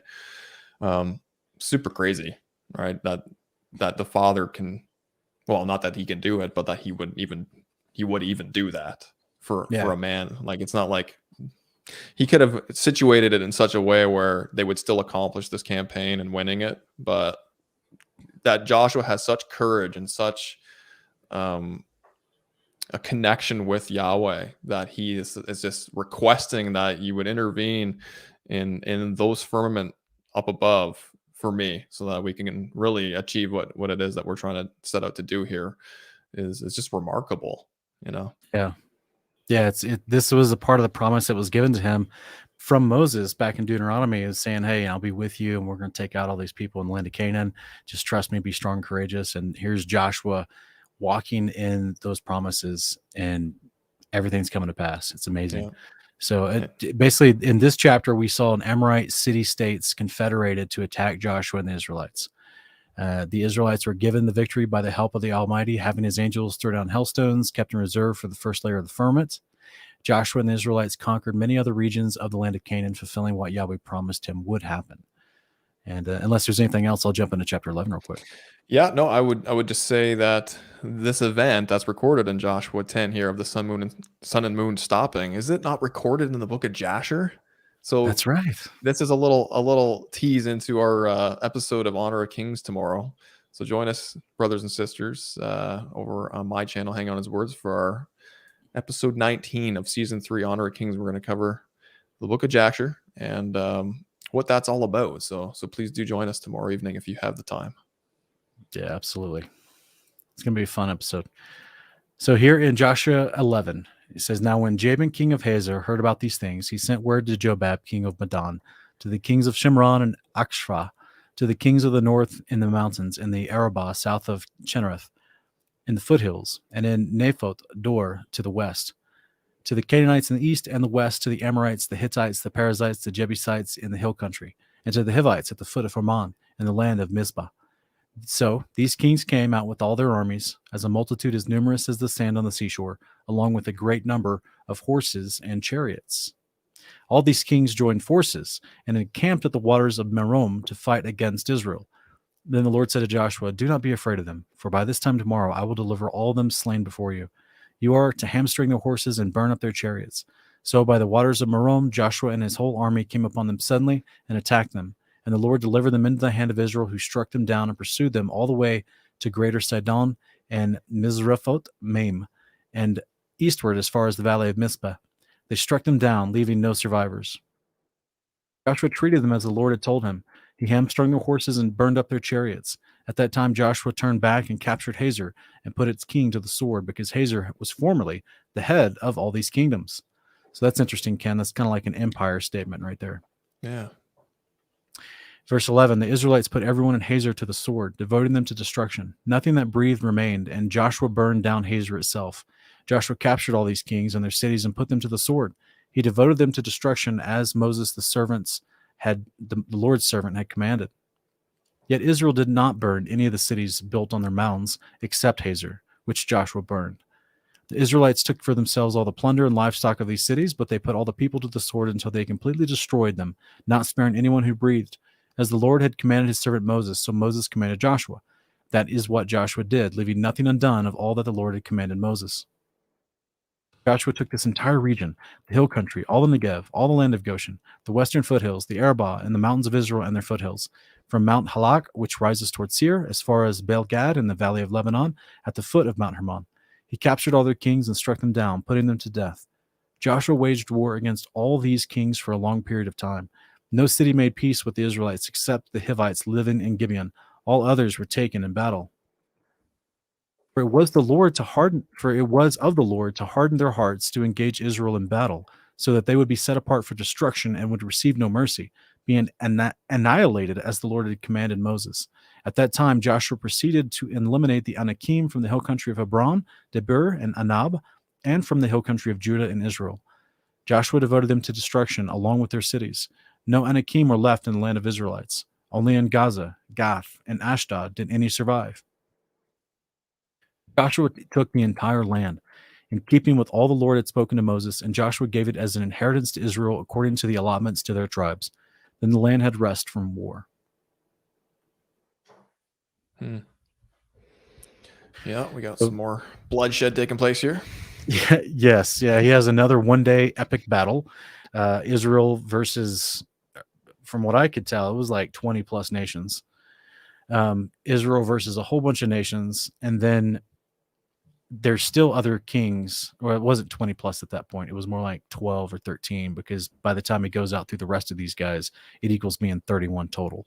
So the 5 that he fought in chapter 10, plus the amount that at the beginning of chapter 11, and then the rest throughout chapter 11 equals 31 total. And that's just it's a lot. It's a lot of kingdoms, and it's a lot of cities that are already built that you can just easily step into and inhabit. Yeah. Well, how many years was it after the dividing of the land to the military conquest here in Joshua? What are we, roughly 1,500 years that they had from Noah's children from Genesis? Yeah, because we don't really know at what point after they got off the boat they divided the land, and when the different mingling of the brothers started happening between the land markings and stuff. But it seems like it's crazy how much time they had to propagate. Like when they go in there, like you've got all the tallied kings here, and just the different people groups that were here that they had to get rid of. It's just like, wow, what a campaign this would have been. yeah, for real. My estimation is around 400 years ish. That's my estimation. As far as really? the days of Peleg, when the sons and grandsons of Noah divided the land, to what we're reading here in Joshua 11. So, is it that? Okay, I thought it was more than that. Yeah, that's just my estimation, and that depends on. I'd have to go back and do some math on the genealogy in Genesis 10, or Genesis 11. But yeah, that's my estimation. Yeah, that's crazy. I think one of the things that I know my wife would struggle with is the idea of them having to hamstring the horses. That's an interesting, it's a sad thing that took place. But if you're not gonna want your enemy to get away, right? So get rid of their means of fleeing quickly, without killing the horse. But and is it I wonder. I mean, were they all regular horses, or were there some human hybrid horses in there as well? You never know. But I agree with you. Like in modern warfare, you take out the tanks and the jeeps and the vehicles that carry the troops back and forth. So yeah, you'd have to hamstring the horses as well. But it also makes me wonder about, as he's going through this, there's, for whatever reason, they didn't burn any city that was on a mound. They left those except for the city of Hazor. So what's up with that? And they're just like we see in other times where they go in and they take out certain tribes. They leave the children or the women, and then they just take the men out. But with these particular cities, full annihilation. Full annihilation. All the people and all the animals, it seems like, and just that's wild. To me, that it would make a lot more sense if there was genetic, which is the occult, which has always been the occult, guys, is genetic manipulation. Yeah. It would make more sense if they had big horses because they had big people, because we're talking about the giants. I mean, it was mentioned in Joshua 11 that I just read, the Anakim. Yeah. Yeah. And that's who they saw when they first entered the land, when they're spying it out, right? Yeah. The sons of Anak. So they were of impressive stature, and same with their produce that they were growing there. So what a world. What a world. It's crazy. Yeah. How big of a horse do you got to be to carry a 13-foot giant, Yeah, you got to be impressive. So there's some interesting stuff here in Joshua for sure. And one of the focuses of this Torah portion is that we kind of move through more of these types of books that don't get read very often, because they're all interconnected, as Ken and I are showing the audience here today as we talk about these things. And all these details are interconnected. Like we just talked about the origins of the Nephilim before the flood, but now we're seeing Nephilim mentioned after the flood. That was already, explained to us in the book of Numbers, but here in the days of Joshua, 40 something years later, they're still having to deal with them. They're still in the land. And guys, we're about to jump into another companion passage here in Judith. She's going to talk about them too. And this is going to be like 5th century BC, which would be what, 900, 800, 900 years after the days of Joshua. Yeah. So this was like I said at the beginning of the show, this is a constant problem throughout all of history, just up until the last couple hundred years. And I think, from my understanding of end time events, it's going to be another problem in the future again. So. I think so too. There will be a reemergence of men of renown. So in Joshua 11, we see Israel defeated the Amorite Confederacy. The rest of the kings of the land of Canaan allied their armies to defeat Israel. Joshua and the Israelites defeated 20 plus more armies over a lengthy period of time as they systematically defeat a total of 31 kings inhabiting the land of Canaan. So this was a big deal. This was the fullness of the promise all the way back to Exodus 23, when the Israelites being brought out of Exodus, and Yahweh is promising Moses, I'll take you into this land, inhabited by all these clans, but I will be with you and I'll help you drive them out. Mm-hmm. And so before this moment here in Joshua happened, Yahweh had already sent in the hornets to drive them out little by little already. So that means the amount of people that they had to fight once Joshua got there had already been diminished. So the Father had already been proactively working to increase the odds and to put the victory in the favor of the Israelites this whole time. So just like in our life, Ken, he's always working behind the scenes when we don't see it, preparing something we're going to encounter to give us the strength to overcome it later. Yeah, so, I have to keep myself, reminding of that. That's true. He's always working behind the scenes, even though we don't necessarily see exactly what it is that he's doing. Yeah. Yeah, it's good. Well, here in Judith, if you'd like to start with this first one, like I shared with you before we started the show, we can run through these pretty quickly. Sure. Because this is more of a narrative form. It's not the type of information we've just been reading in Genesis and in Joshua. So totally. We'll run through each chapter a little quicker, maybe just read through the chapter summaries a lot quicker because it's more of a story form. So I'll let you go ahead and start. Let's do it. Okay. Judith chapter 8. Judith was informed at the time of what had happened. She was the daughter of Merari, son of Ox, son of Joseph, son of Oziel, son of Elkai, son of Ananias, son of Gideon, son of Rephaim, son of Ahitub, son of Elijah, son of Hilkiah, son of Eliab, son of Nathaniel, son of Salmael, son of Sirasadeh, son of Israel. Her husband Manasseh, of her own tribe and family, had died at the time of the barley harvest. He was supervising the men as they bound up the sheaves in the field when he caught sunstroke and had to take his bed. He died in Bethulia, his hometown, and was buried with his ancestors in the field that lies between Dothan and Balamon.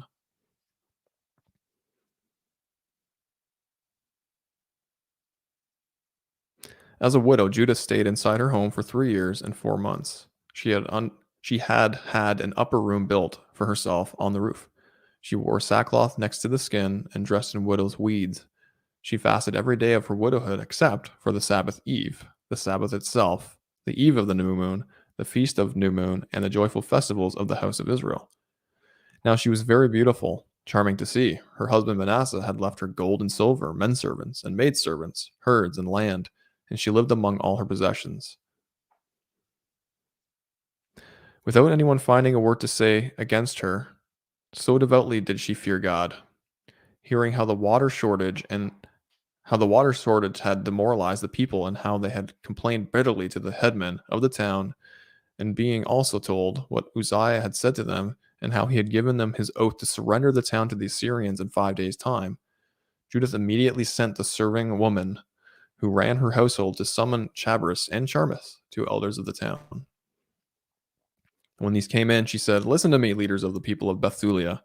You were wrong to speak to the people as you did today, and to bind yourself by oath, in defiance of God, to surrender the town to your enemies, if the Lord did not come to your help within a set number of days. Who are you to put God to the test today? You, of all people, to set yourselves above him.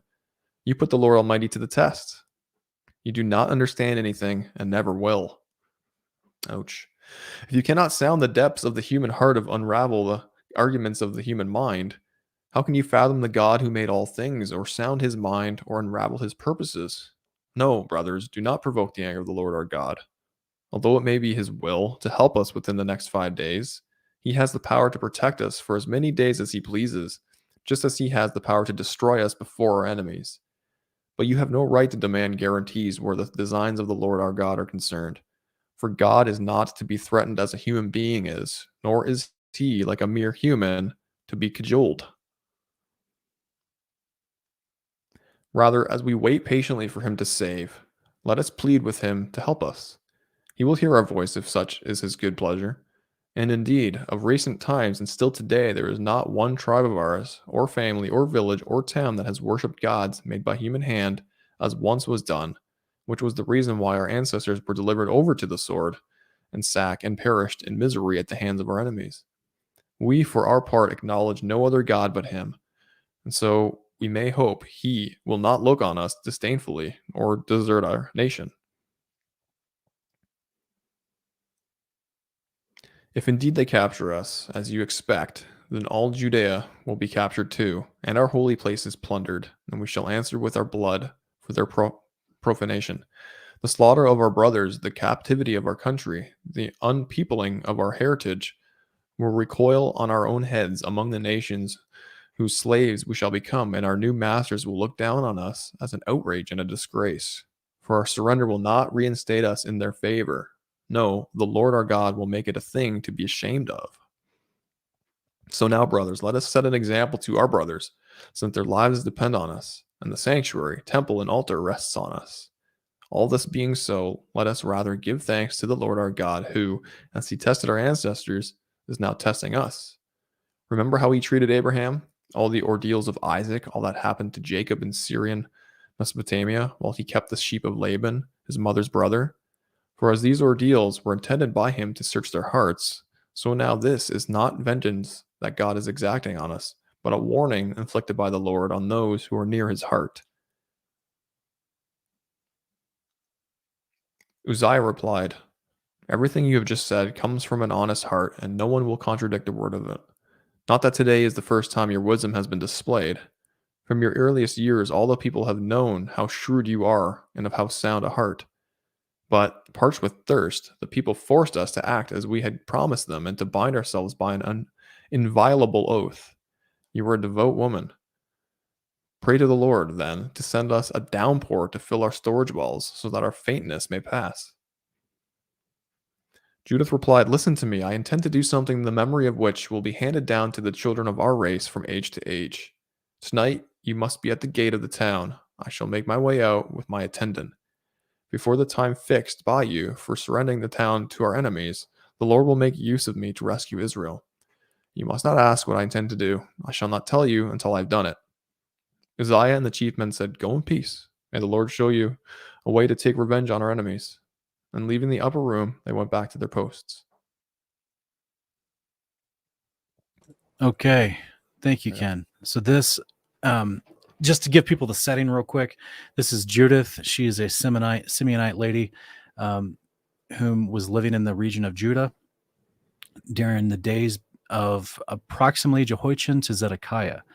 And we've got some other scriptures in the future to show a little bit more of the timeline of where this is, falling between the days of Hezekiah and the invasion of Babylon from Nebuchadnezzar. And so in this moment, this is in the beginning of when Nebuchadnezzar's army starts to threaten the southern kingdom and to invade them. And the northern kingdom's already been invaded and scattered about almost 100 years earlier. And this is a point where they're now seeing these flirtings of the enemy, trying to look at them and scope them out to invade them as well. And the beginning of the book, in chapters 1-7, there was a guy named Achor. We're going to see him in the last chapter as well, and I'll kind of break him down a little bit too. But Achor basically is an Ammonite general, and he was talking with Holofernes, which was the lead general of the Babylonian army, and he was telling the Babylonian general, "Do not try to invade Israel, because the God of their country will stop you." This just made Holofernes, I think I'm saying his name right. This just made him mad. He took this as an insult to him, his power, and the Personal kingdom of vendetta. Babylon. Yeah. Yeah, and he said, "No, okay, well now I'm definitely going to invade them." So this is where this story unfolds. Now they've started to lay siege to some of these areas and these towns that Judith lives in, and she's seeing the people, her elders of the city, are already basically given up in their heads. Yeah. And she's trying, like in this chapter that we just read, she's trying to remind them, hey, don't you remember Abraham, Isaac, and Jacob were tested with the people they lived around as well? And, you know, this is just a warning. This isn't actually us suffering the consequence of our sin unless you forget the Lord and you test him by saying, if you don't deliver us within a certain amount of time, then we're just giving up. Like that's, you know, she's reprimanding the elders of her country, of her city state, if you will. And they are acknowledging her as a woman of wisdom and character. So it's this interesting little setup here. And this is why, you know, I think it's interesting that she is a very significant person in that was kind of in the backdrop because she was a widow.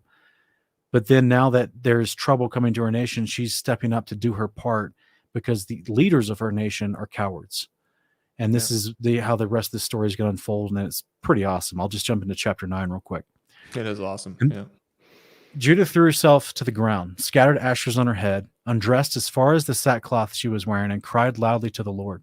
At the same time in Jerusalem, the evening incense was being offered in the temple of God. And Judith said, Lord, God of my ancestor Simeon, you armed him with the sword to take vengeance on the foreigners who had undone a virgin's belt to her shame, laid bare her thigh to her confusion, violated her womb to her dishonor, since though you said this must not be, they did it.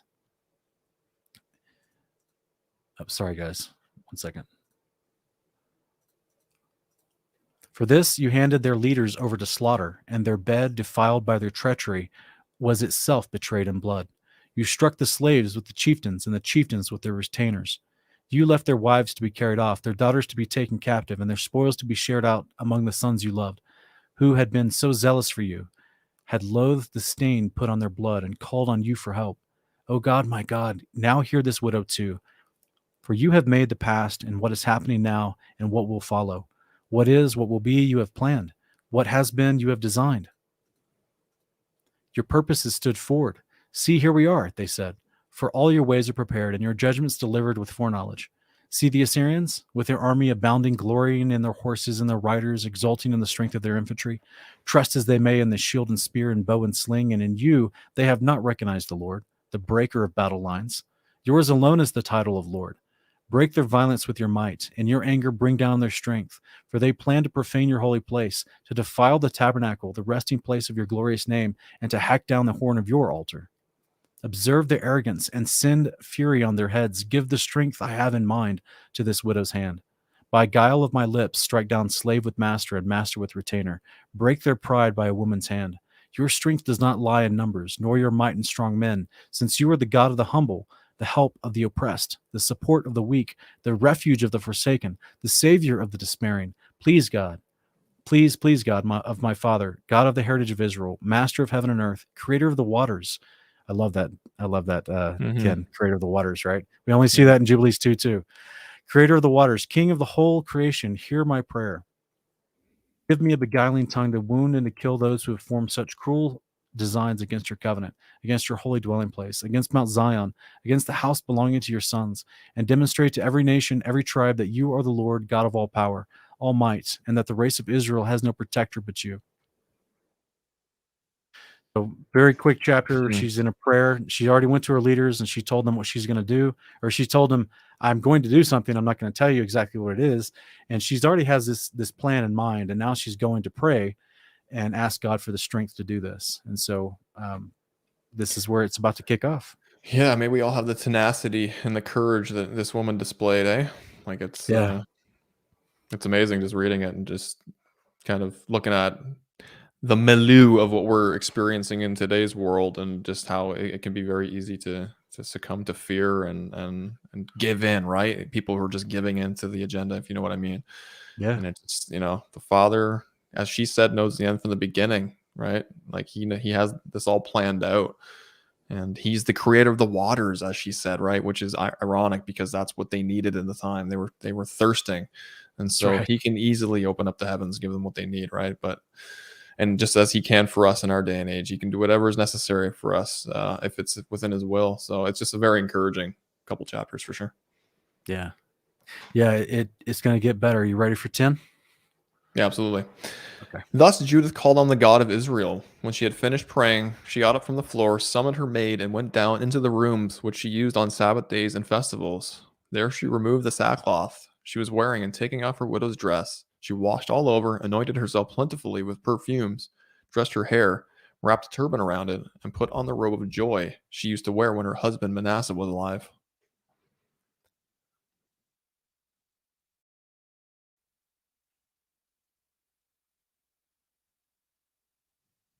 She put Is it sandals on her not feet. changing? Yeah, it Sorry. just did. Sorry if there's a delay. Yeah. I don't know why it's messing up. That's okay. She put sandals on her feet, put on her necklaces, bracelets, rings, earrings, and all her jewelry, and made herself beautiful enough to beguile the eye of any man who saw her. Then she handed her maid a skin of wine and a flask of oil, filled a bag with barley, girdled cakes, cakes of dried fruit, and pure loaves, and wrapping all these provisions up, gave them to her as well. They then went out, making for the town gate of Bethulia, where they found Uzziah waiting with the two elders of the town, Chabris and Charmis. When they saw Judith, her face so changed and her clothes so different, they were lost in admiration of her beauty. They said to her, "May the God of our ancestors keep you in his favor. May he crown your designs with success to the glory of the children of Israel, to the greater glory of Jerusalem."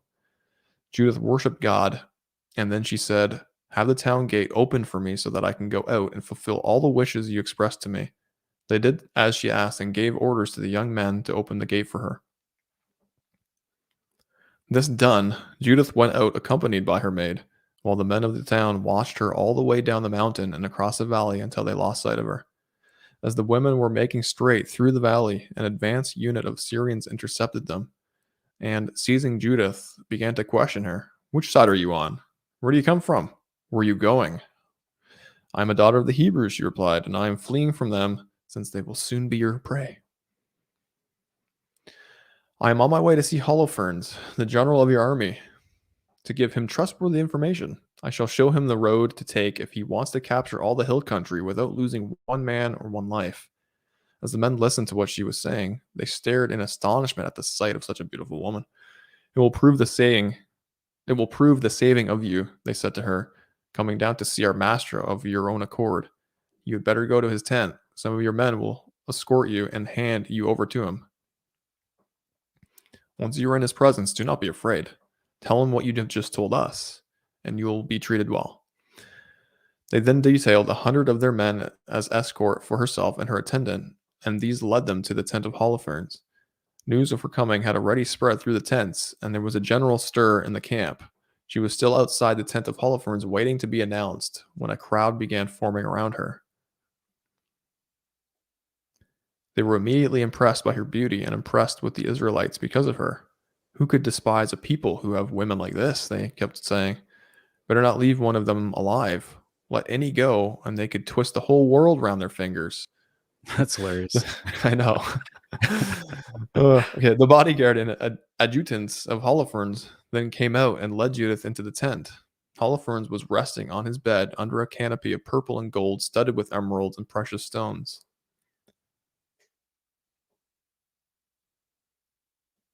The men announced her, and he came out to the entrance to the tent with silver torches carried before him. When Judith confronted the general and his adjutant, the beauty of her face astonished them all. She fell on her face and did homage to him, but his servants raised her from the ground. All right, so once again, we have Sean. It seems to be a consistent thing in the Hebrew culture of women, playing an influential role if they're given that task, right? And it just seems like the beauty, right, is such a dangerous thing it can be, right? Because Yeah. yeah. And what we're going to see as this unfolds, she knows she's beautiful and she uses it to accomplish her plan. Yeah. And I think that's kind of what she was praying next to the temple in the previous chapter. She was asking, let my beguiling words come to, accomplish this task I'm about to do, because what we're going to see is she's intentionally, being a spy at this point, right? Yeah. And she's going in, so she has to portray a certain appearance of why she's leaving. And it's funny because she told her own elders, if you sin and don't think the Father is going to, if you give up your faith basically and don't think the Father is going to protect you anymore, and you fail this test that he's offering you, even though he's not bringing this on you as a punishment for transgression of the covenant, he's just testing you with these armies. If you fail this test and give up on the Lord, that is sin, and you will be invaded, right? So she's already told them, like, you're creating a self-fulfilling prophecy here with your fear.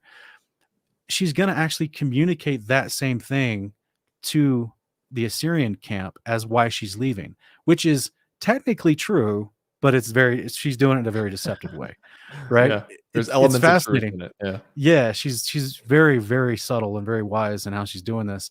But it's very interesting. So here we see that she basically has to stop acting like a widow. She puts back on her beautifying concepts, to where normally she wasn't trying to impress a man. Now she's trying to impress a man.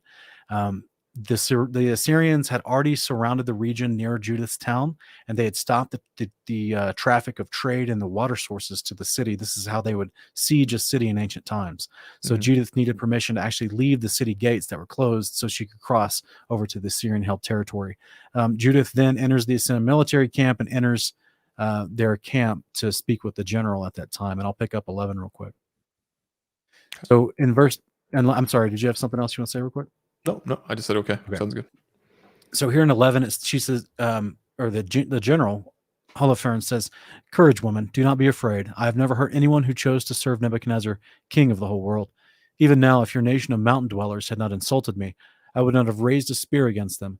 This was their fault, not mine. But tell me, why have you fled from them and come to us? Anyhow, this will prove the saying of you. Courage, you will live through this night and many after.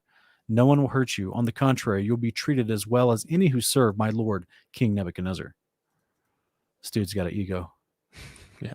Judith said, "Please listen favorably to what your slave has to say. Permit your servant to speak in your presence. I shall speak no word of a lie to my lord tonight. You have only to follow your servant's advice, and God will bring your work to a successful conclusion. In what my lord undertakes, he will not fail.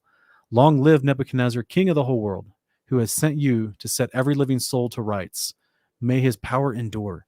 Since thanks to you, he is served not only by human beings, but because of your might, the wild animals themselves, the cattle and the birds of the air are to live in the service of Nebuchadnezzar in his whole house." Ken, does this not remind you of the dude, the herald in the movie 300? Many scenes of 300 have been flashing through my mind since we've read this. Isn't this crazy? That one herald that's shouting, "The king of the whole earth," and he ends up, I think he gets his head cut off or something. But like, it's hilarious, the adulations they used to give for these ancient kings. It's hilarious. So she goes on to say, "We have indeed heard of your genius and readiness of mind. It is known everywhere in the world that throughout the empire you have no rival for ability, wealth of experience, and brilliance in waging war. We have also heard what Achior said in his speech to your council. The men of Bethulia, having spared him, he has told them everything that he said to you. Now, Master, the Lord, do not disregard what he said. Keep it in your mind, since it is true, our nation will not be punished, and the sword will indeed have no power over them unless they sin against their God." She's actually repeating what Achior said to him earlier that ticked him off so bad and caused him to siege Israel. And she's saying it's true, but because they're currently sinning against God by giving up on him, it's going to give you the power to accomplish what you want to do. Yeah. So it's very, very tricky what she's doing here. Yeah, very cunning. She says, "But as it is, my lord, need expect no repulse or setback, since death is about to fall on their heads, for sin has gained a hold over them, provoking the anger of their God each time that they commit it. As they are short of food and their waters giving out, they have resolved to fall back on their cattle and decide to make use of all the things that God has said by his laws, forbidden them to eat. Not only they have made up their minds to eat the first fruits of corn and the tithes of wine and oil, and though these have been consecrated by them and set apart for the priests who serve in Jerusalem in the presence of our God, and may not lawfully even be handled by ordinary people." But they have sent men to Jerusalem, where the inhabitants are doing much the same, to bring them back authorization from the council of elders. Now this will be the outcome when the permission arrives and they act on it. That very day they will be delivered over to you for destruction. When I, your servant, came to know all this, I fled from them. God has sent me to do things with you at which the world will be astonished when it hears. Your servant is a devout woman. She honors the God of heaven day and night. I therefore propose, my Lord, to stay with you. I, your servant, shall go out every night into the valley and pray to God to let me know when they have committed their sin. I shall then come and tell you, so that you can march out with your whole army, and none of them will be able to resist you. I shall be your guide right across Judea until you reach Jerusalem, and there I shall enthrone you in the very middle of the city. And then you can round them up like shepherdless sheep, with never a dog daring bark at you. Foreknowledge tells me this. This had been foretold to me, and I have been sent to reveal it to you. Her words pleased Holofernes and all his adjutants. Full of admiration at her wisdom, they exclaimed, "There is no woman like her from one end of the earth to the other, so lovely of face and so wise of speech." Holofernes said, "God has done well to send you ahead of the others. Strength will be ours, and ruin theirs who have insulted my Lord. As for you, your God shall be my God, and you shall make your home in the palace." I'm sorry, I said that wrong. "As for you, you are as beautiful as you are eloquent. And if you do as you have promised, your God shall be my God, and you yourself shall make your home in the palace of King Nebuchadnezzar and be famous throughout the world." All right, so that's chapter 11.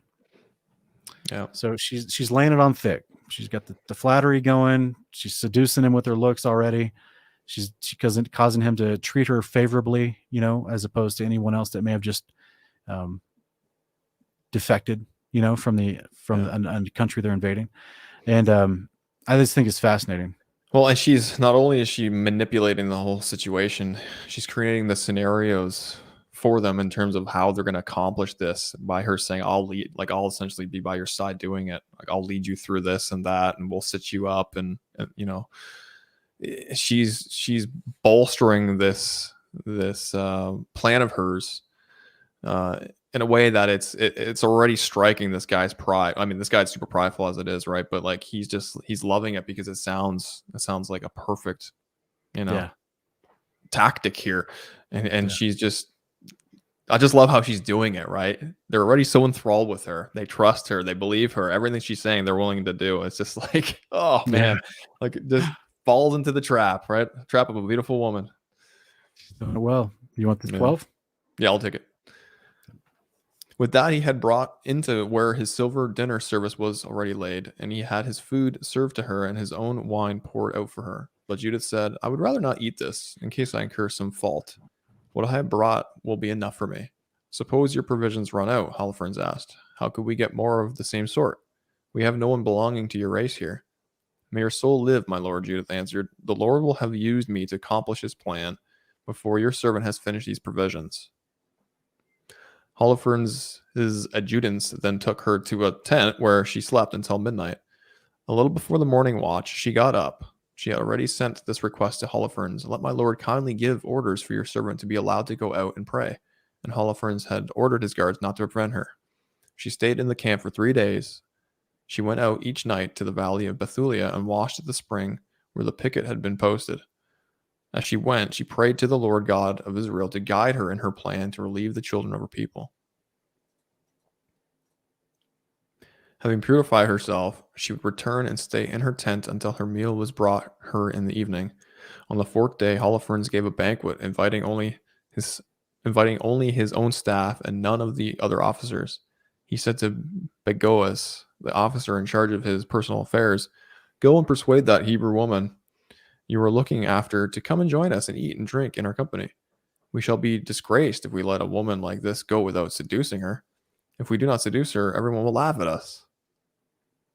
But Goas then left Holofernes and went to see Judith. "Would this young and lovely woman condescend to come to my lord?" he asked. "She will occupy the seat of honor opposite him. Drink the joyful wine with us and be treated today like one of the Assyrian ladies who stand in the palace of Nebuchadnezzar." "Who am I," Judith replied, "to resist my lord? I shall not hesitate to do whatever he wishes, and doing this will be my joy to my dying day." So she got up and put on her dress and all her feminine adornments. Her maid preceded her, and on the floor in front of Holofernes spread the fleece which Bagoas had given Judith for her daily use to lie on as she ate. Judith came in and took her place. The heart of Holofernes was ravished at the sight. His very soul was stirred. He was seized with a violent desire to sleep with her.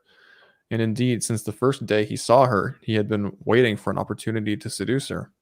Drink then, Holofernes said. Enjoy yourself with us. I am delighted to do so, my lord, for since my birth, I've never felt my life more worthwhile than today. She took what her maid had prepared and ate and drank facing him. Holofernes was so enchanted with her that he drank far more wine than he had drunk on any other day in his life. Wow. Yeah. And So this guy probably drank a lot too, right? So that's saying a lot. He probably blacked out. Well, he did black out. Yeah, this is going to be good.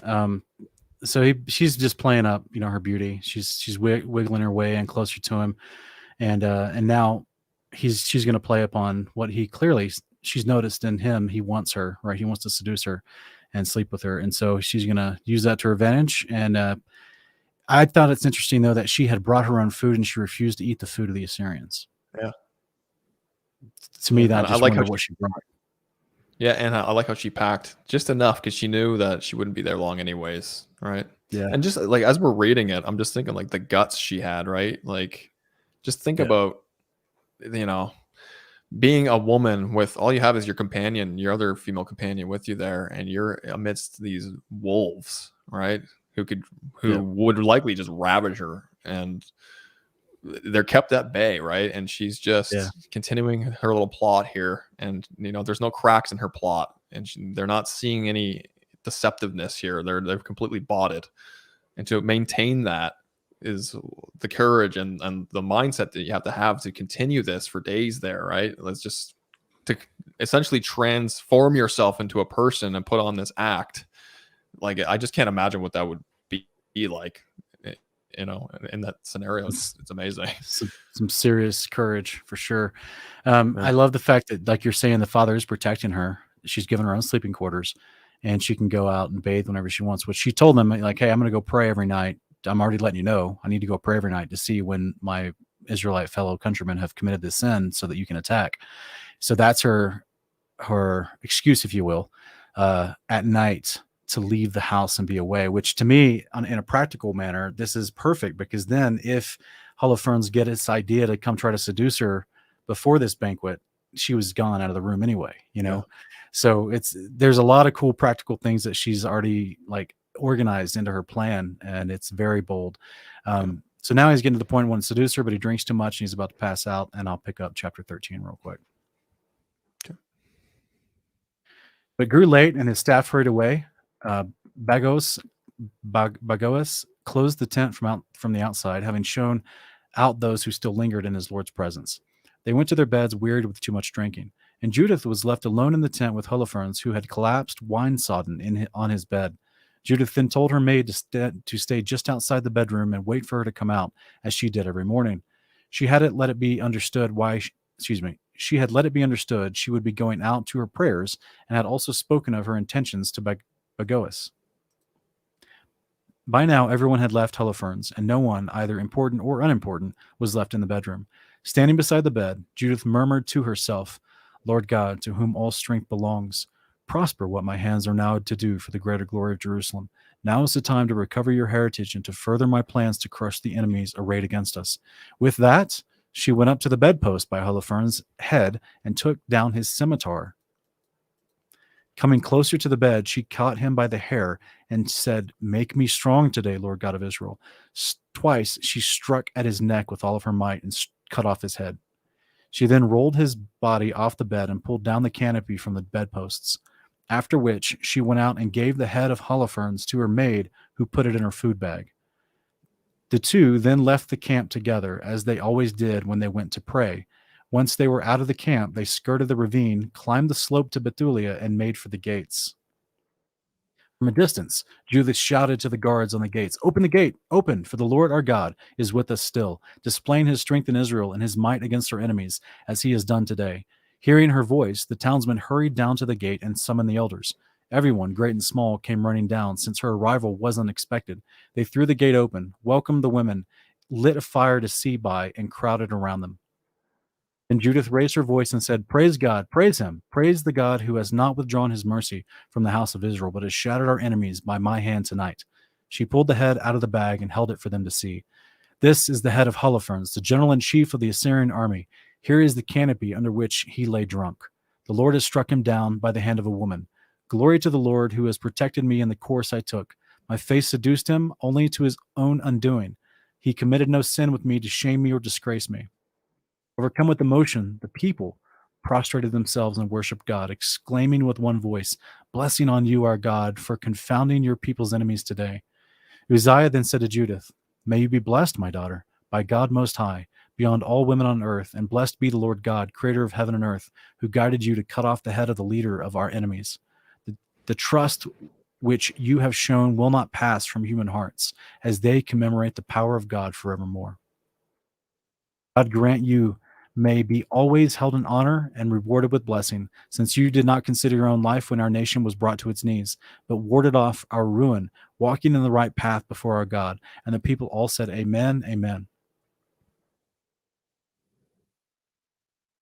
Amazing. Crazy. Yeah. It's so reminiscent of Judges. Was it Judges? I can't remember which chapter it is, but Jael, I think her name was, where she took the tent peg and the hammer, and I think it was a Canaanite general, if I'm not mistaken. Sisera, right? Yep. Yeah. These women, they have a way of doing what needs to be done when the men are dropping the ball. Exactly. That's the part that's so encouraging to this, is that, people in the chat already said this is a Proverbs 31 woman, and you are correct, but this is a part of that Proverbs 31 woman that's not really described in Proverbs 31, right? Is that tenacity, that sense of zeal, that you'll stand up for what's right, even in the face of overwhelming odds of the enemy. Yeah. If it was just her facing one Assyrian soldier, she probably couldn't live. She's not a trained warrior. She's a housewife and a widow that's been staying in her house without even leaving her house for 3 or 4 years. And by the way, did you guys hear she doesn't fast on the Sabbath? Because you're not supposed to, according to Julie's. It's another only place that's ever written. Yeah, any of the Sabbaths, the weekly and the festivals, she doesn't fast on the Sabbaths. I think that's fascinating. So this is interesting that she's taken the courage now to just by herself to go to the army's camp, to talk to their general, and to literally seduce him to the point of cutting his head off. Which it's not like she just went in there and was like, "Oh, I'm going to poison him and slip out." No, she's going to carry out a 15-pound head. You know what I mean? She needed that. I mean, can you imagine coming back and having that held up and be like, "I got him right here. Here's my proof." Right? I had to go through all the circumstances that I have to get to this point, but I set it up in just such a way where I could accomplish this, and it's amazing. It's beautiful. I mean, why hasn't anyone made a movie about this? Yeah. But I love the fact that her actions. This is the last bullet point here. Her actions actually revive the faith of people and their spirit of courage, because what's about to happen in the next chapter. Would you like to take the next one? Please. Okay.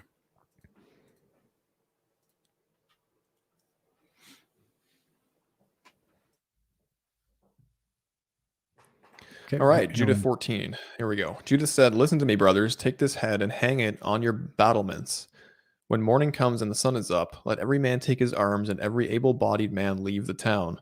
Appoint a leader for them, as if you meant to march down to the plain against the Assyrian advanced post. But you must not do this. The Assyrians will gather up their equipment, make for their camp, and wake up their commanders. They in turn will rush to the tent of Holofernes and not be able to find him. They will then be seized with panic and flee at your advance."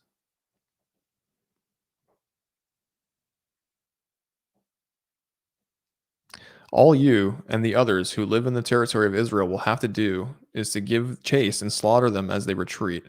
But before you do this, call me Achior the Ammonite, for him to see and identify the man who held the house of Israel in contempt, the man who sent him to us as someone already doomed to die. So they had Achior brought from Uzziah's house. No sooner had he arrived and seen the head of Holofernes held by a member of the people's assembly than he fell on his face in a faint. They lifted him up. He then threw himself at Judith's feet and, prostrate before her, exclaimed, "May you be blessed in all the tents of Judah and every nation. Those who hear your name will be seized with dread."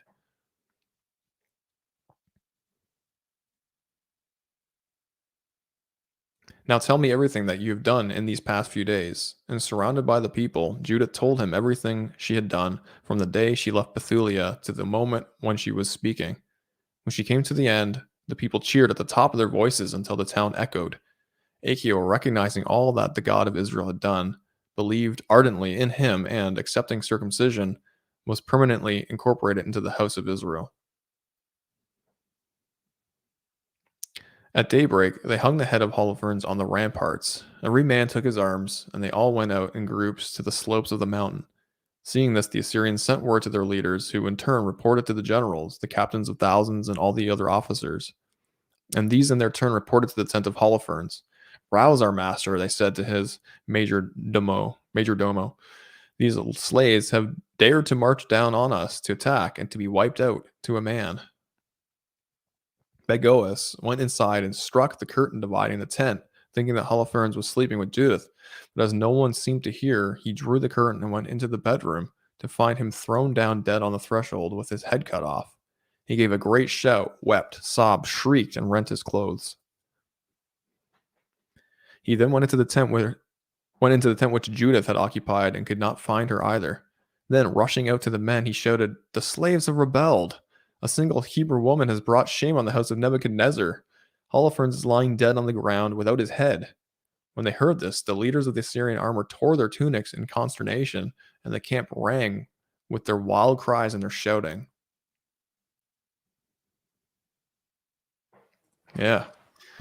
So just as she told the Israelites, the moment that the Assyrian camp realized that their leader was beheaded and dead, they would freak out and they would break rank and break camps. And so this is what is happening right now, which is wild. It's a weird feeling because like both the Israelites did this and we see the Assyrians do this, that they rend their clothes, they make an outward verbal loud proclamation of sorrow and mourning, and it just reminds me of like what we see in North Korea, when Kim Jong-un does something and he has the professional crying women that go with him, and you're like yeah, you're like, what is going on? Like, if they have to show emotion whether they feel it or not, but these guys are genuinely scared because this guy's been beheaded, and I think it's interesting.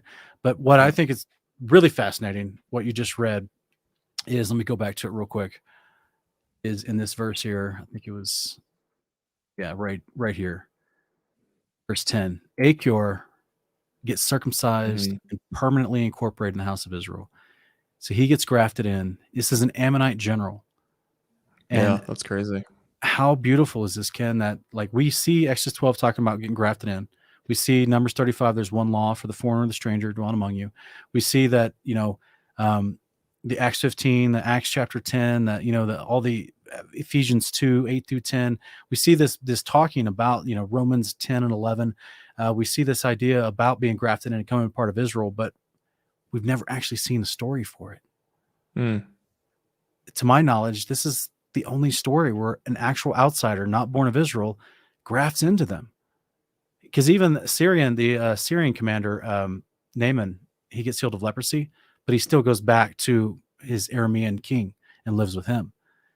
But this guy, like, that's true. He sticks around. Yeah, this is amazing to me.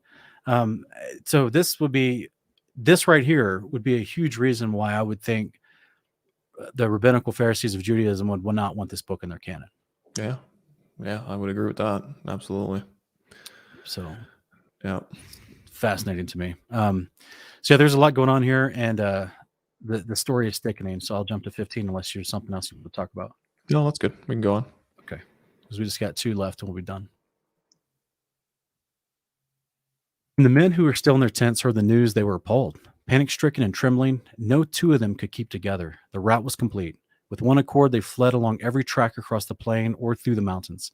The men of the military camp in the mountains around Bethulia were fleeing too. Then all the Israelite warriors charged down on them.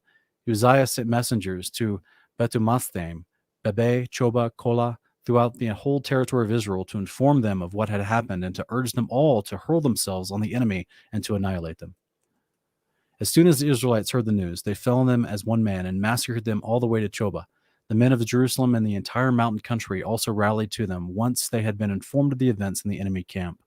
Then the men of Gilead and Galilee attacked them on the flank and struck at them fiercely till they neared Damascus and its territory. All the other inhabitants of Bethulia fell on the Assyrian camp and looted it to their great profit. The Israelites, returning from the slaughter, seized what was left. The hamlets and villages of the mountain country and the plain also captured a great deal of booty, since there was vast stores of it.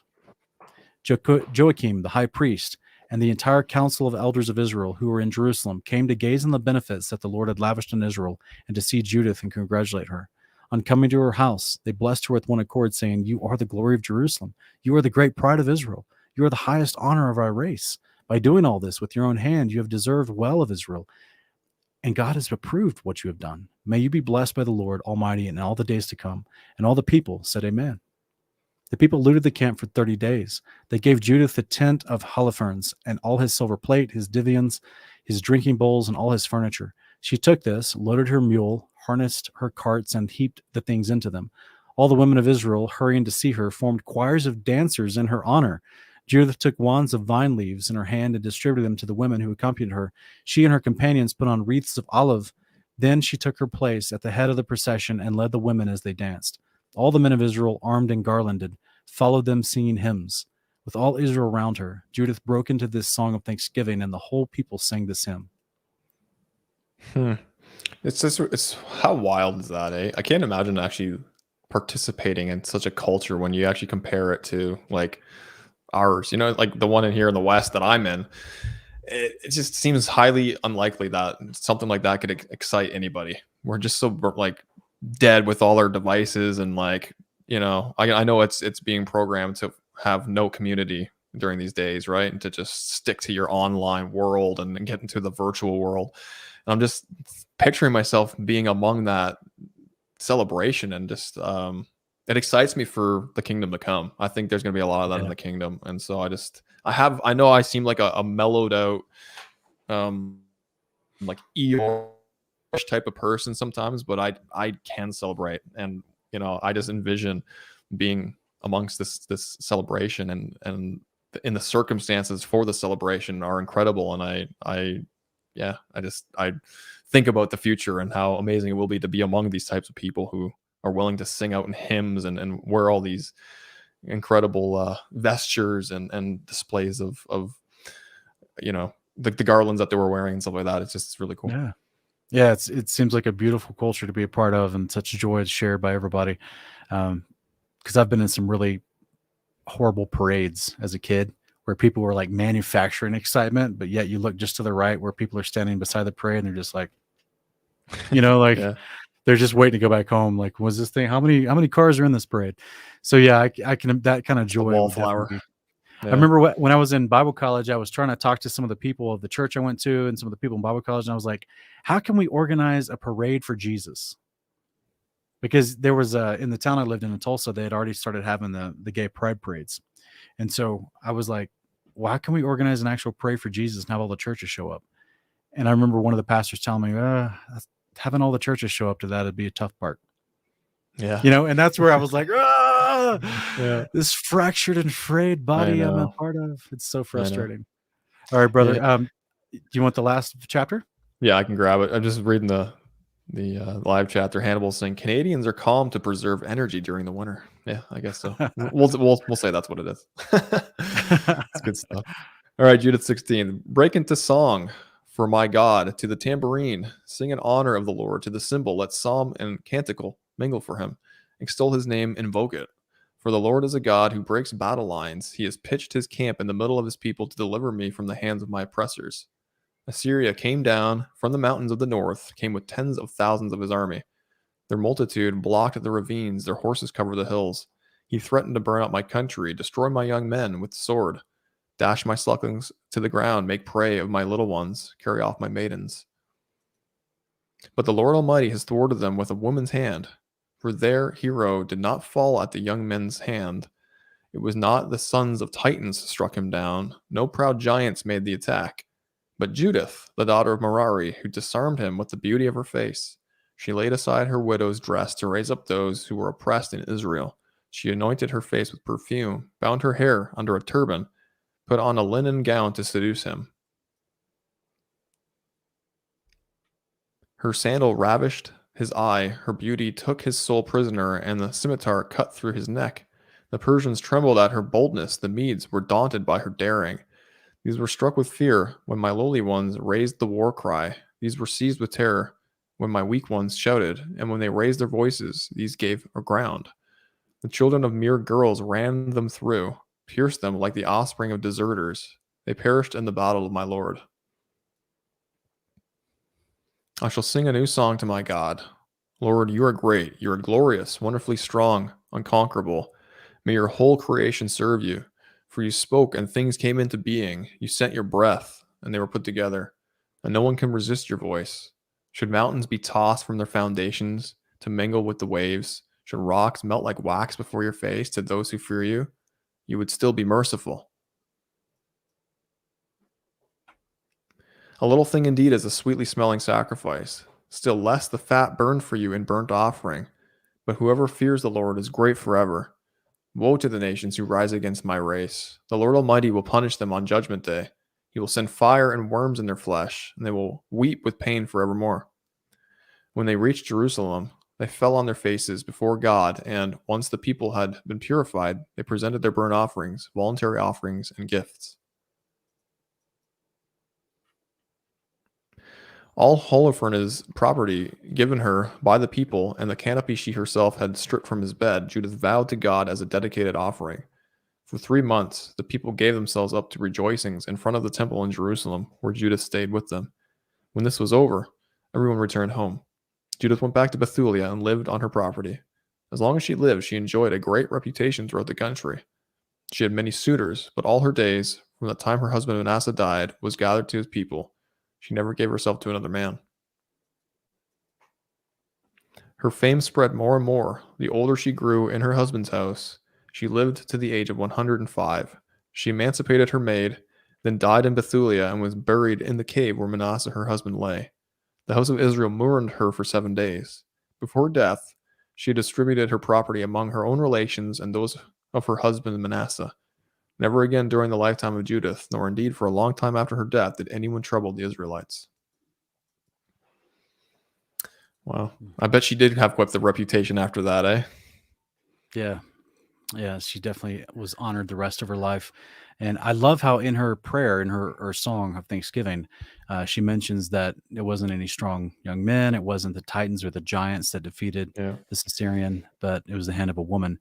And I think that's because she's literally living in a realm, in a society where there still are giants.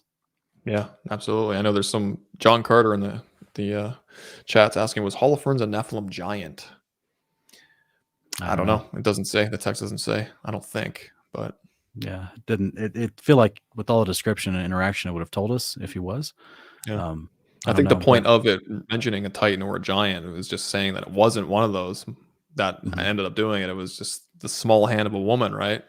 yeah, So yeah, it's amazing, and she ends up living a long life, being honored throughout her days. She even emancipates her maid that went with her. Who the maid was the one that grabbed the head and took it back with her. So like, yeah. she's one of the unsung heroes in this as well. That took courage, and I think this is just a fascinating example of when remember how this started out, where she was mad at the leaders of her people for not having courage in the face of an attacking enemy. And so she was like, you know what, I'm going to do something then, God be with me. And then God glorified her and blessed her not glorified her, but blessed her and honored what her intentions were with throughout this. And just a very fascinating story. And in her little prayer, let me go back to this one little part right here. In her Thanksgiving prayer, she says, you spoke things and they came into being. So, right, we just talked about, we're reading this out of Genesis, right? The Torah portion last time was about Genesis 1-5. So I think this is fascinating that she also is hearkening back, like so many of their prayers do. They seem to want to mention how Yahweh created everything. Yeah. It's like they always include it in their praise to Yahweh. It's like, yeah, you created the waters above, you created the heavens, the thunders, the lightning, you created the spirits that serve before you, you created all this stuff. It's just fascinating. She says the same thing, and no one can resist your voice. And to me, this, for whatever reason, just makes me think of 1 Enoch 62 and 63. And on the day of judgment, the kings are begging for mercy before Yeshua, and it says none of them can utter a lying word before him, and they can't change his judgment, basically. So it's interesting that I don't know, something about it really, really amazing. Verse 15 too, man. I mean, she's essentially talking about stuff that's going to happen on the day of the Lord, right? I mean, she's throwing the coming kingdom message in there. You'll still be merciful, even though all these things, can be happening. So it's incredible. I love this. This is a good book, man. I'm really happy we included this today. Yeah, it really is a good read, and hopefully people are blessed by it in the audience. So, but we've already gone a pretty lengthy portion. Thanks for sticking with me through this one, and I'm trying to include more relevant stuff. Not that it's not relevant. More books from parts that we don't normally get to, because this is like probably my third time to go through the Torah portion, and I just want to, instead of just rehashing the same thing every year, trying to get more of the Bible in there, so yeah, exactly. It's good. I appreciate everybody's patience for taking it a little bit longer than normal. Ken, anything you want to tell us about what's going on with you lately? What's going on with me lately? Well, I'm likely losing my job at the end of this month because I will not give in to the agenda. So it looks like I may be shifting my priorities more to full-time ministry. I think it's a good thing. My wife and I have discussed this. Here's your channel. Yes, thank you. Thanks for putting it up there. Hanging on His Words. That's my YouTube channel. My wife and I have discussed this for a while now, just where my heart has been passionately longing to continue and to further my ministry. I just, for whatever reason, I'm not stubborn. I just feel like there's something to working with your hands and working an actual job. I know that this is a job too, but for me, it just there's something to actually working that type of job where I feel it's hard to give all your time into this type of a ministry where you're relying on others to kind of help you through, right? So maybe this is the time to do it, but please pray for me, brothers and sisters, if this is what the Father has set up for me in my life. Like I said, I'm not gonna acquiesce to the demands of our current tyrants. So, and He knows that I have a heart for His Word, and I already have a ministry that has only been alive for 3 years, but it's doing quite well, and I do plan on and have planned on continuing it. So this will just, I guess, allow me to focus more of my attention and efforts towards more of a full-time approach to it. So just please pray. I know a lot of people are going through this in their lives as well. So that's what's going on, Sean. Yes, that's what's going on right now. I'm just gearing up towards it. And I know we have our Honor of Kings episode tomorrow evening. So please join us for that. We're coming right to the end of season 3. I think there's just 2 more episodes left, including tomorrow's episode. So join us tomorrow evening for that. And yeah, brother, we'll definitely be praying for you with whatever happens with the job situation. And I think the Father has called you as a wonderful teacher of His Word. So I would definitely encourage you to continue on in that as much as you can. He just dropped a new video recently. It was a great video. Guys, go check it out. It's right here, the one I'm highlighting here that's moving. God is the title of it. So go check that out. It's very interesting, and I think you'll be blessed by it. Yeah, so. Absolutely. Your wife is saying, Ken, you're relying on God to provide ultimately, and that's true. And this is, this agenda. It's kind of a double-edged sword. As much as it sucks and it's completely corrupt. It's shown me kind of how actually much I've lacked faith in the Father. And so I think this is a good thing, and it's going to strengthen me, and it's going to strengthen my resolve, I guess, towards really projecting myself towards full-time ministry. So good can come from it, right? Yeah, absolutely, brother. I just want to encourage you. You're either going to put your faith in the Father to help you stay at your job, or you're going to put the faith in the Father to help you be employed by Him. I would rather go with the latter. I think you'll be happier with the latter personally. So, but yeah, whatever you do, that's on your heart between you and your wife, and I just pray the Father guides you with His wisdom. Thank you, brother. Appreciate it. Thanks for having me on. Really had a good time. I love this new format, and if you ever need me on again, I will be a glad participant. All right. Awesome. Well, guys, thank you everyone in the chat that's here. And, we're already pretty late today. We're not going to do a Q&A. I've got to actually get to Shabbatin personally. So I'm pretty tired. Done quite a few broadcasts and I still have a couple notes to make for tomorrow. So I appreciate everybody, what they're doing by supporting us and by, sharing our videos and liking it if it's been a blessing to you, and being active in the live chat. You guys are a blessing. So hopefully take this, study with it, enjoy it, and may the Father bless you today on this day of rest. We'll see you next time. Shalom, family. Bye, guys.